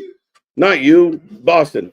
The Russian judge. Well, there was a brief one. Well, it was it was a hell kick, not a haluva. It was. I didn't get the uva in there. It was just a hell kick. Yeah, I got you. Yeah, it was. Oh, what? Where did the fucking hole in the wall of Aldous' office show up?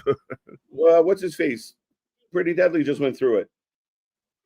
Oh, I was wondering where it popped up. I was like, Brock, did you just walk it? Brock smash. But no, that's interesting. No, I mean, again, I like that. I know, like, Boston made the comment about the finish, but that Carmelo looks fucking great. Like, that's a great match for Carmelo to have. That's one of, if not the best wrestling match of the week that I can think of. It's up there. WWE has a good mid-card division. I wish they shined it more. I mean, they've done it with Dom. Granted, now he's out there competing more for mega championships and everything. The women's mid-card has died a death. But yeah. And real fun fact, as though we're in a commercial so the missus saw me watch because they have the new Attitude Era pack for WWE 2K25, or is it already 26 at this point? But it's the Attitude Era pack and everything. It was the New Age Outlaws entrance. And she heard Road Dogg finally do the ladies and gentlemen, boys and girls. And she's like, oh, now I see where you get it from. I was like, yeah. Right. No, absolutely. But I will be right back. Wait. Did I read? I don't know. Hold on. The badass Billy Gunn. Oh, there you go. I like it. Keep going. But I'll be right back. There you go. The man who's hitting the V trigger on everything right now is I'm getting Pretty Deadly in the preview for the commercial here. Yes, as we are in commercial break. In the last half hour or so, we've got what is still advertised for tonight that we haven't gotten. So yeah, the only thing still left is a contract signing. So that might be what closes out Friday Night SmackDown on your go-home show for Wrestlepalooza. Every time I say it, you have to add like an extra emphasis on Palooza if it just sounds so. It's like Jack Black when he's out there, playing, the fucking saxophone and everything. If it just has this weird extra emphasis you got to throw on. Sammy 2 belts in the future. I don't know about that. I mean, we already had one Sammy in AEW with 2 belts. I don't think we see Sammy in WWE with 2 belts. Carmelo has too good of moves that I don't think he's a jobber. He's not a jobber. I don't know why I need to halfway defend this, but yeah, you brought it up. He's not a jobber. He needs to be. Him and Trick need to be reunited, and it feels so good. Neither one right now, I think, can survive solo on the main roster just with the amount of depth that there is. And it's not. I'm saying this in that it's not because of their talent. It is because of as we've said, the logjam of talent that is at the top of WWE's main roster. So you put those two as a tag team, and they can find that spark and everything and reunite everything that got them over as Rover in NXT on the main roster. And you need a revitalization. You need some new lifeblood into this tag division. You've got your Romans, you've got your Codys, you've got your Drews, you've got your Randys, you've got your Punks, you've got your Seths, you've got the top of the main card is already stacked out. All the seats are already booked on this flight. So you can fly coach or you can take the next flight and fly first class. But it just might be a bit delayed. That's the feeling I have on that. I hate the jobber title. Not everyone can get a push. Absolutely, Benny. That's 100% what I was saying. That you can't have everybody at the top at the same time. You can't have everybody win every time. You can't have everyone as champion all the time. Mr. Pico Boulevard. Why did I start to think of a Green Day reference with Boulevard of Broken Dreams, and I couldn't patch together. But anyways, let me guess, another contract signing gone awry, as is seen as foretold of who goes through the table at this contract signing, folks. Is it Cody Rhodes? Is it Drew McIntyre? Is it Nick Aldis, for all we know? Is it Corey Graves somehow? Is it Michael Cole? Brock shows up and just puts Michael Cole through the table. We don't know. Christian, Nick again, would you ever celebrate your birthday on a Green Hill Zone?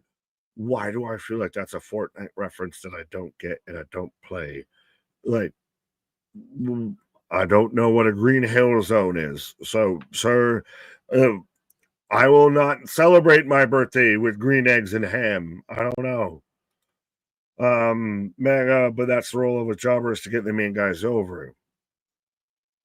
But the role of a jobber is that's their only role, is to never get over and to be an enhancement talent, of be something that is a go-between, of a gimme, a layup for top guys. As we're getting the video package of Cena Lesnar again here. And this is a hell of a video package, and it shows how much these guys are tied together. And I still think they're going to sell you this is the last match they're going to have. But I think Brock wins, because Brock's going to be here past John in some form or fashion. And we're going to get the rematch at Crown Jewel, because Saudi Arabia. It's Sonic the Hedgehog, Nick. Oh, what? Now I'm trying. Oh, Green. Oh, wow. I guess, am I Knuckles? Am I Tails? I don't know. Heads or tails with that. The live crowd likely pissed watching these damn vignettes. I don't think so at all, because they're hella entertaining. And even then, it's been hard pressed to find a WWE live crowd that's actually been one of those. Yeah, it's a nice package, but it's been hard to find a WWE crowd, even a US crowd. Still might be not as loud as the French crowd, but they still jump for every moment. They still chant along with everything that they need to. Of as much as Twitter will tell you WWE has priced its fans out, it still seems like a pretty loud venue to me. And it's not a piped in one. If John Cena wins tomorrow, I think Gunther returns. Ooh, that's an outside shot of Gunther and John. That's a really nice outside shot. Do we see an Ilya once we see a Gunther? Bernard, I would have Brock no sell an AA, bust open Cena, and then pin him with an F5. We'll see. This could go. This realistically could go either way. John could very easily win, and it makes all the sense. Brock could very easily win, and it makes all of the sense. Nick, how quick is the shipping on your merch? Larry, I cannot confirm or deny, but it will take less than a fortnight. Both the game and Abe Lincoln's speech. But yes, you can ask Jose. I mean, it's been a minute since I've gotten ours, but yes, 100% of can I find the slide? Of the slide was there. The slide, Divorce Beyond is fighting me with it. But yes, go ahead and get yourself some merch out there. Go and get your finest threads in the wrestling game and go and get some stuff that might not be there for far too much longer because, upgrading the merch store. So some stuff might be, limited run, one of ones and everything. So if you want to, in 10 years' time, prove your Wrestling for Life fandom, you might need that one-on-one run out here versus the upgrades and the new things that would be coming to the store. Yes, be a friend, tell a friend. I got my shirt in 9 days. Well, there you go. So Claw 2's out there confirming, again, less than a fortnight, like I said, and he got it in less days than a AEW card takes. I like either one, Nick and KJ. There you go. I've heard Gunther is close to returning. That's why, fair enough. I think somewhere in the Cena retirement, we see the return of Jericho. Could that be the last match? Could we see it at Wrestlepalooza? Break the wall down, because he won't come out to Judas. He will not come out to Judas on WWE. So we start getting a countdown clock. If we get a countdown clock in any form tomorrow, I'm expecting it's Jericho. But I've also seen people petition for the whole idea of we get Copeland on alone. Not just Copeland alone, but Copeland on alone. And that's the last match is Edge versus Jericho or Edge versus Cena. Oh, JBL, big match, John. I don't know if this is exactly where you're going with your comment, Christian, but I don't know if I'd ever want a JBL Cena match again. I'm excited for whenever Dragunov returns. Yeah, does he kind of have to go at Gunther at this point of just we have to do the biggest and the best thing we can at this point? Bernard, I'm still pissed at the IWC for on Punk versus Gunther. They will do the same for Gunther versus Cena. Well, if there's the one thing the IWC is good at, it's shiting on other things.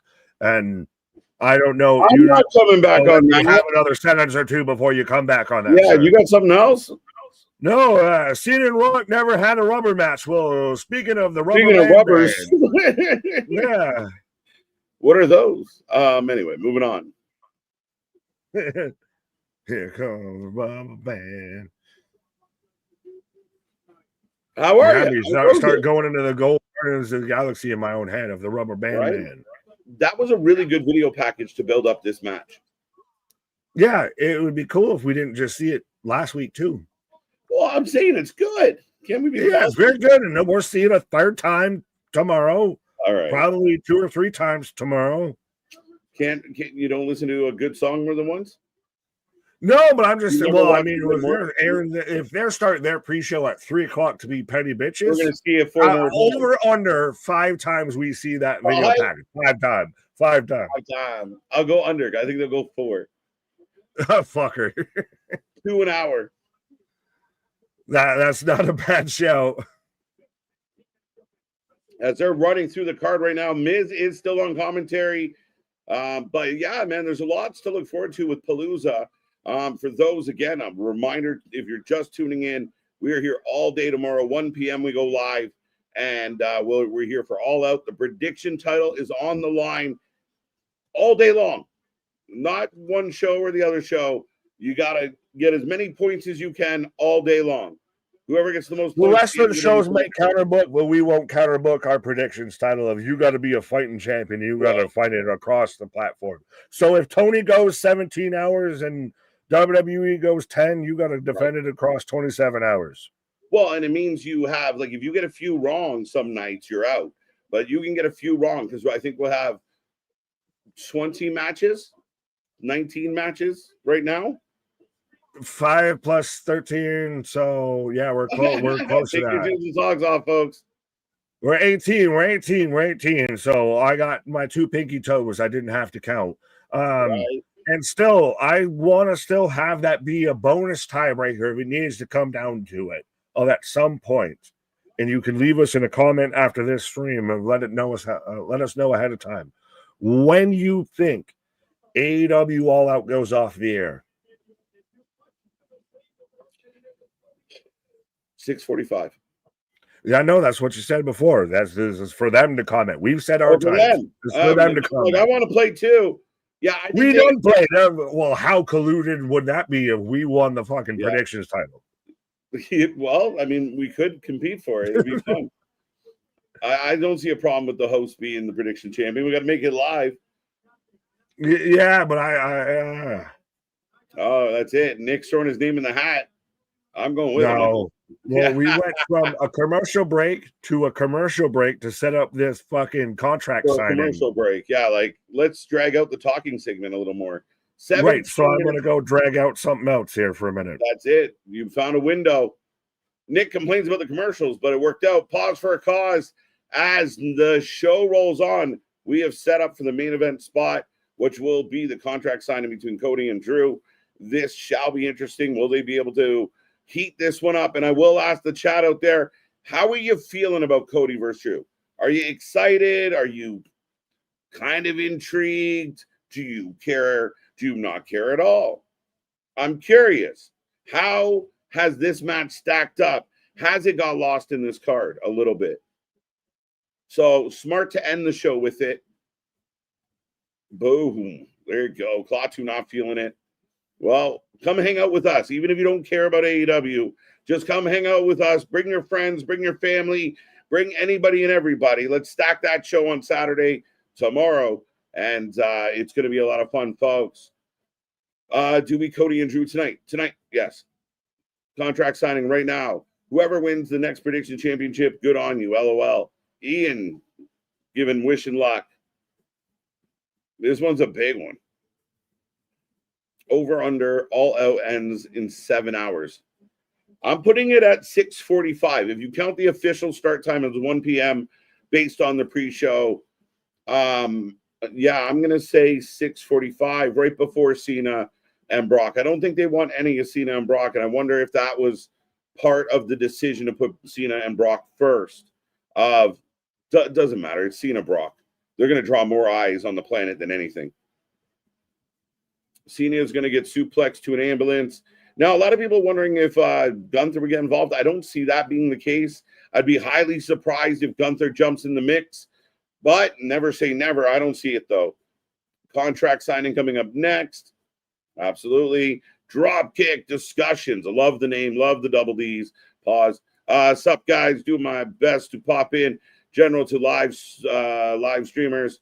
But who do you all have to have for Wrestlepalooza tomorrow? Again, we did our predictions last night. Nick and I think, didn't agree much, which is exciting to see how it works out. I mean, I think Cody goes over here for sure. The tag team match is a tough one to call, but I could see, I mean, the Usos kind of have to win, but maybe not. Kind of, sort of. Can they get along? But I'm leaning Uso. Who else we got? Stephanie McClure is going to take the title. I think she has an opportunity to have a big moment. Hashtag let's go. I'm kind of intrigued. It hasn't had the best build, knowing it's only been like 2 weeks of action as a whole, right? Yeah, it was very stop and start. And it's funny because like Cody gets kicked and he's out, but we know he's doing all the media tours and that. So it just felt like a little bit sloppy. I really don't care for Cody versus Drew. Fair enough. I just posted that. Let's go. Solo Sikoa by himself. They're going to go over and try and compete with WWE. I don't think they will anymore. I don't think so. We'll see. We'll see if they're on at 7:05, 7:10. We'll see. But I think John Cena and Brock changes that discussion. As now we are getting a video package. So we got a package commercial, ran through the card commercial, set up the signing commercial. Now an MFT package. And then commercial, we're down to 12 minutes. So we've effectively killed 8 minutes so far. There you go. Maybe. You never know, Pico. 6:55 all out end. See, Vance and I are kind of thinking the same thing. I mean, if they were opening the show with maybe, I don't even know if this is the right answer, but like a Steph, EO, maybe they run over, try to be a little cheeky about it. I just feel like John Cena, Brock being announced as the opening match was, hey, no, don't touch the fence. WWE is doing their best to end AEW and getting Netflix to buy.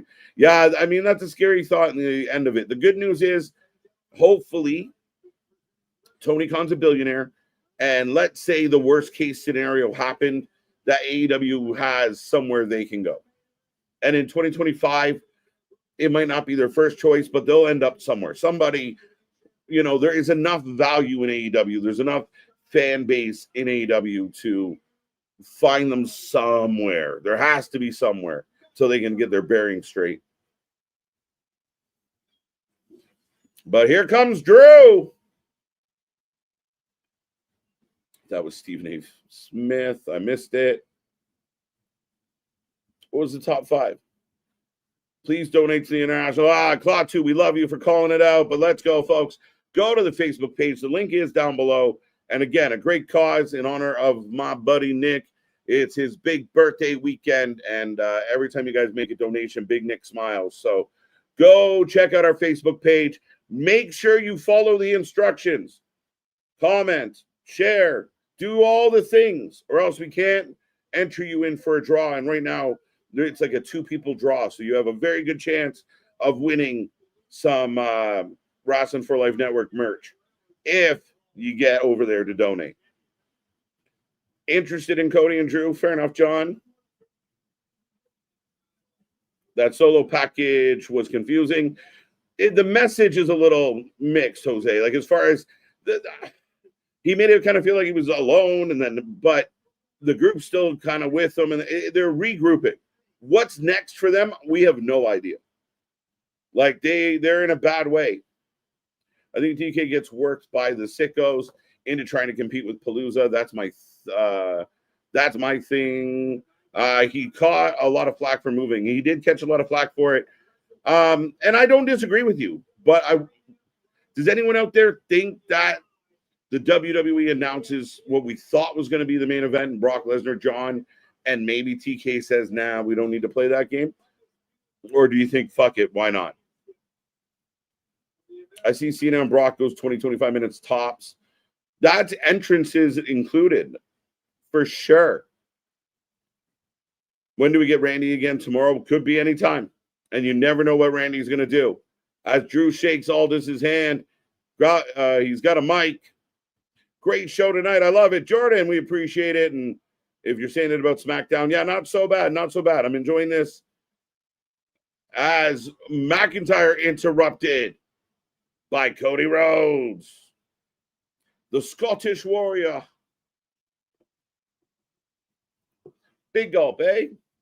All right, then.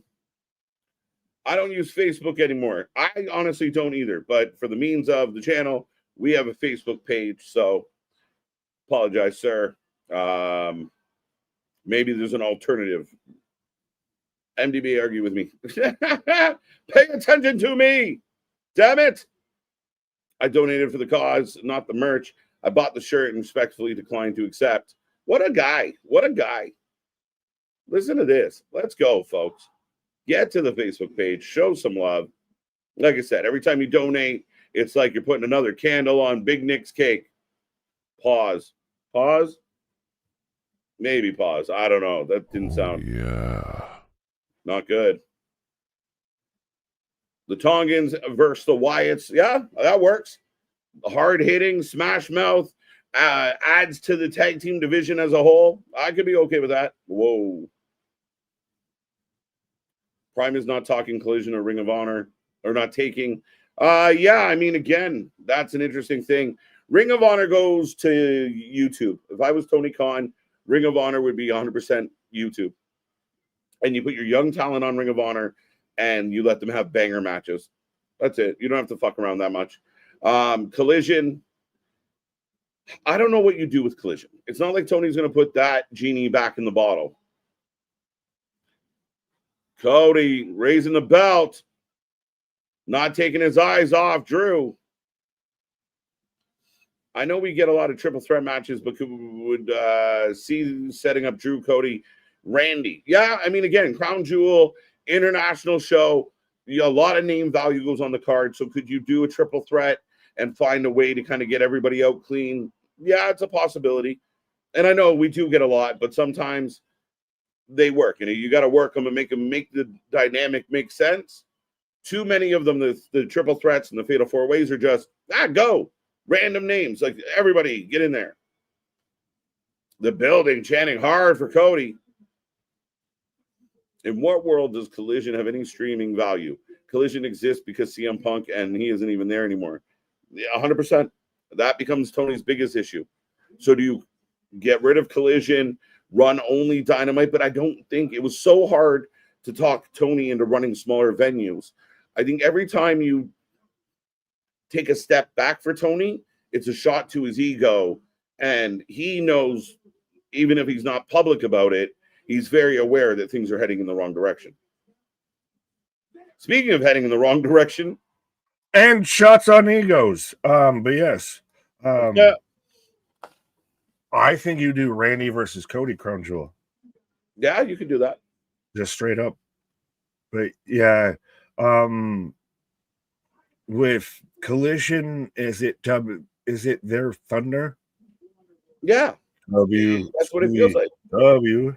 Right? It feels like Thunder, and nobody gave a fuck about Thunder. The wrestlers, the good wrestlers, didn't even want to be on Thunder. So that's what Collision feels like. The best thing I've seen about WCW Thunder was Kevin Nash talking about having to book it. Yeah. When he maps it out of like, but this is taped here, so then somebody gets fucking hurt here, and it screws up that show. As Cody cutting a promo.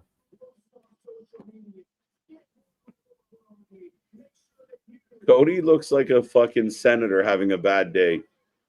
He's Homelander. I'm waiting for the Cody Rhodes heel turn because he will be fucking Homelander. He will be that miserable prick that is. So Drew's already, thank you, Cody, got already the tweet set up just to fucking put out there. Yeah. Elon's got never more of a plug, but Cody Rhodes as Mr. Patriot, Mr. Americana, that's an asshole. That might be a mirror held up to a lot of people that I don't know how they'll feel. Because he gives you that corporate vibe of like the guy who they fucked up his order at Starbucks, and he's just having like, and they'll have those mini meltdowns. He is Christian Bale in American Psycho. That's what he is right there. But that's the thing is he feels the most of like if you're going to do a corporate champion again, if you're going to do the corporation again, Cody's the guy that figurehead's at. Right. As Drew McIntyre doesn't miss a beat, doesn't blink. Just Cody gets his rant in and then Drew shuts it right down. Is Drew unmatched and underrated on the microphone? Maybe underrated. I don't think I think he's in a class like there's a lot of you can have debates about some of the top few right now. John could maybe challenge him, but yeah, like there's some names in there that can battle with Drew. You never catch a man slipping though. Drew is solid as fuck. He take that that mic title any night of the week if he feels like it. But Cody is signing. Do you add a step here to add something a little oomph to it? Right. The thing with Cody, you also notice Cody like over moves when he talks.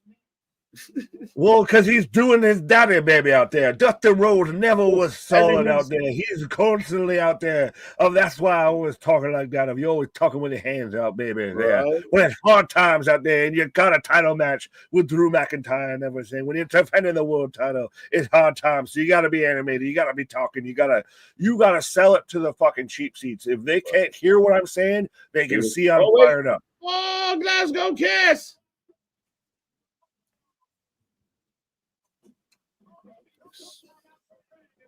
Smugness factory. Good way to put it, Klaatu. Yeah. Is that how you cement a Scottish wedding, a Glasgow kiss? Yeah. Just they headbutt each other to prove who's dominant. Women have harder heads than the men, so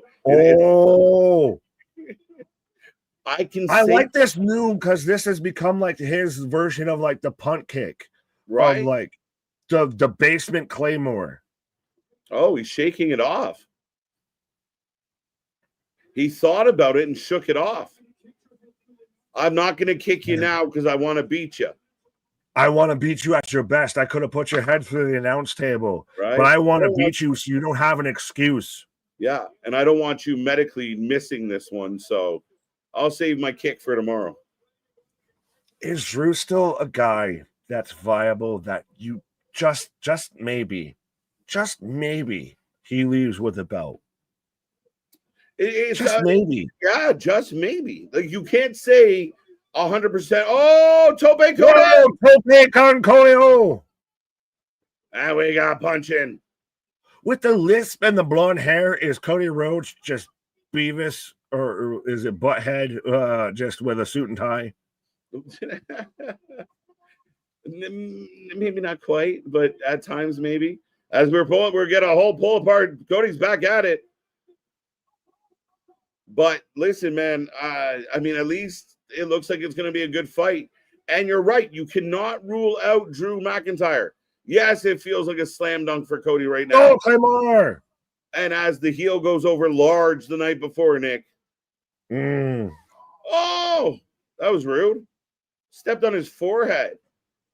Does WWE have a Nike sponsorship? Because I feel like every top guy that they emphasize them doing a kicking maneuver or getting their shoes taken or anything or wearing Nikes. They're like, man, if they keep putting me on TV with my Nikes, maybe I'll get my own shoe. I wish I would. Well, I mean, I might get me some Roman Air Force Ones, but I wish I was a little bit taller. I wish Drew is a guy you can't discredit. You can't count out in any situation. No, he's legitimate. And if you woke up on Monday morning and Drew McIntyre was your champion, there's nothing wrong with that. Like, it's fucking great. And there's things that Cody could do to keep him busy, but we'll see. I mean, the fact that there's the possibility, I'm kind of into the idea of seeing this match. And I think you said it could be match of the weekend. I think it'll be a really good match. And to me, it's one of those so do you want WWE to shake things up?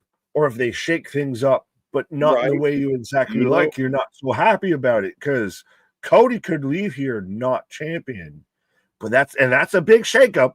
And we've shaken things up. but it's not the way you wanted them to shake it up. Yeah, you weren't. That wasn't the shake you were looking for, and that becomes the issue.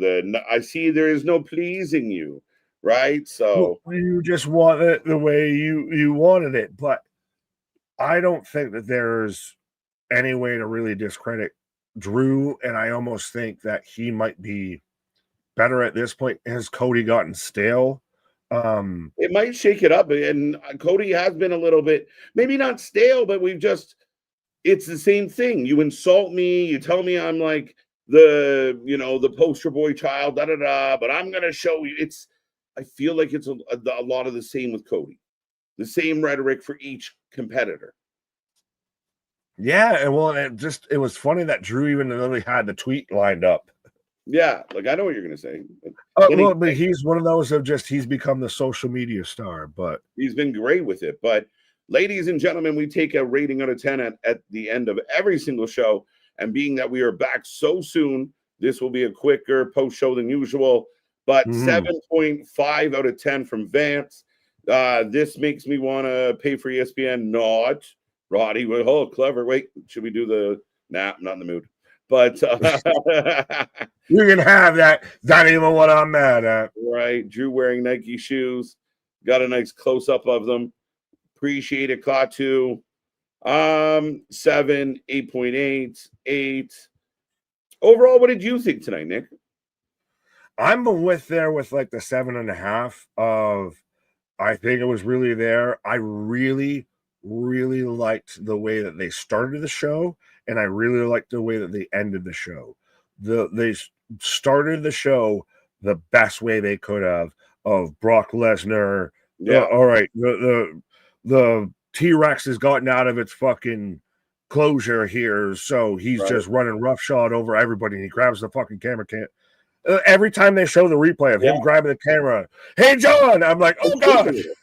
You're like, oh, fuck. Calm down, bro. Yeah, it's a 3D effect. It's a 4D ride in a 2D like world. Bear on the loose. Just, what the fuck are we going to do? That's the thing is, and no one was going to stop Brock besides Brock and the to Heyman, we need to talk. I think it started there, and this has been the thing with SmackDown to me, of it starts really good and it ends really good, and the middle is what you make of it. The middle is so. I get Sammy and Carmelo was good. We had the women's tag match was good. They were all good. I don't know if we're gonna remember anything outside of Bo Dallas showing up as probably the biggest talking point out of the middle of 2 hours. So yeah. I mean, overall, I like the show. I'm kind of in that 7.5, kind of in that same ballpark, 7.5. I thought the Sammy Carmelo was one of the best matches of the week. A really fun match to watch. I thought the Brawns did what they did, but we knew they were going to win. Solid match, like you said. A lot of good on the show tonight. Good go home, nice packages. I'm excited for Palooza. Overall, a good show. A good SmackDown. I won't say a good go home. I don't know what more than the Brock thing, and the Brock thing almost sold me past Wrestlepalooza is super. The ending maybe is probably, I'll give you a sold me on Wrestlepalooza. Again, yeah, the start and the end sold me on it. Nothing in between sold me on anything else. It sold me on SmackDown, if it sold me on next week, but it didn't sell me on the pay-per-view. Fair enough. But yeah, no, I mean, I like the video packages we got. Again, I like the Brock stuff because you got me guessing and really curious how it's going to look. But yeah, I mean, overall, good show. Not great, but good, and good energy heading into Wrestlepalooza tomorrow. Fair enough. 7.8 from Josh. 7 out of 10. 8 out of 10 from Denisha. 7 out of 10. Jose, 7 out of 10. This felt more like a preview of Wrestlepalooza and SmackDown. So fair enough. So Jose agrees more with you than I. I thought this was more of an advertisement for SmackDown next week. In a lot of ways, Nick, I think it had that vibe for me. And I think ultimately, where we talk about like Well, the R-Truth segments, yeah, the neck braces. I wore a neck brace twice tonight. But then again, you have a show like this on a Friday. Why do you need a fucking 3-4 hour pre-show on a Saturday? Pettiness. Petticoat Junction is why you need that. Petticoat Junction. Let's go. That's an old Steven with a 7.5. John with a 7. Daisy saying show is good as he's got the con. 8.5 out of 10. 8.5. Denise again with an 8. Mega 7. Kyle 7.5. Bernard is 7. I don't know if I'm missing any other ratings or anything you've seen drop in. Sorry. So SmackDown wasn't good. No, it was good, but not great. Yeah, I give it a solid. I mean, B minus. It passed. Yeah, you don't have to redo the fucking paper here, but I don't know if it's one of those that's going to go down in the history books. Like I said, it's become a weird trend to me, and I know people complain about the endings of Raws, but to me, SmackDown starts really well and ends really well, and the middle becomes what you make of it. Yeah, but I mean, in the middle for me tonight anyway, and I'm not saying it was bad, but I'm not saying anything was right. Sammy and Carmelo had a banger match, though, and that's important. Your mid card, you want more mid card booking. That's amazing mid card booking. I mean, the tag match with the Bronzer is setting up the match for tomorrow. I mean, again, I agree with you. So it's odd because it sounds like we don't agree. But I thought go ahead. Keep disagreeing. I thought the middle. Give it an 8. Give it an 8. I'm stuck at 7.5. But yeah, I feel like there was some solid shit throughout the show. Like I wasn't sitting here like, when are we getting? Yes, but there's also been times where it's been a SmackDown and it's been the same formula of start good and not start good, or start good and end good, and it's been in the middle. Yeah, but I didn't think today was in the middle. No, I'm not saying it wasn't. That's why it's a 7.5 and everything. I ain't knocking the shit. I'm just saying it's WWE weekly television is almost becoming formulaic.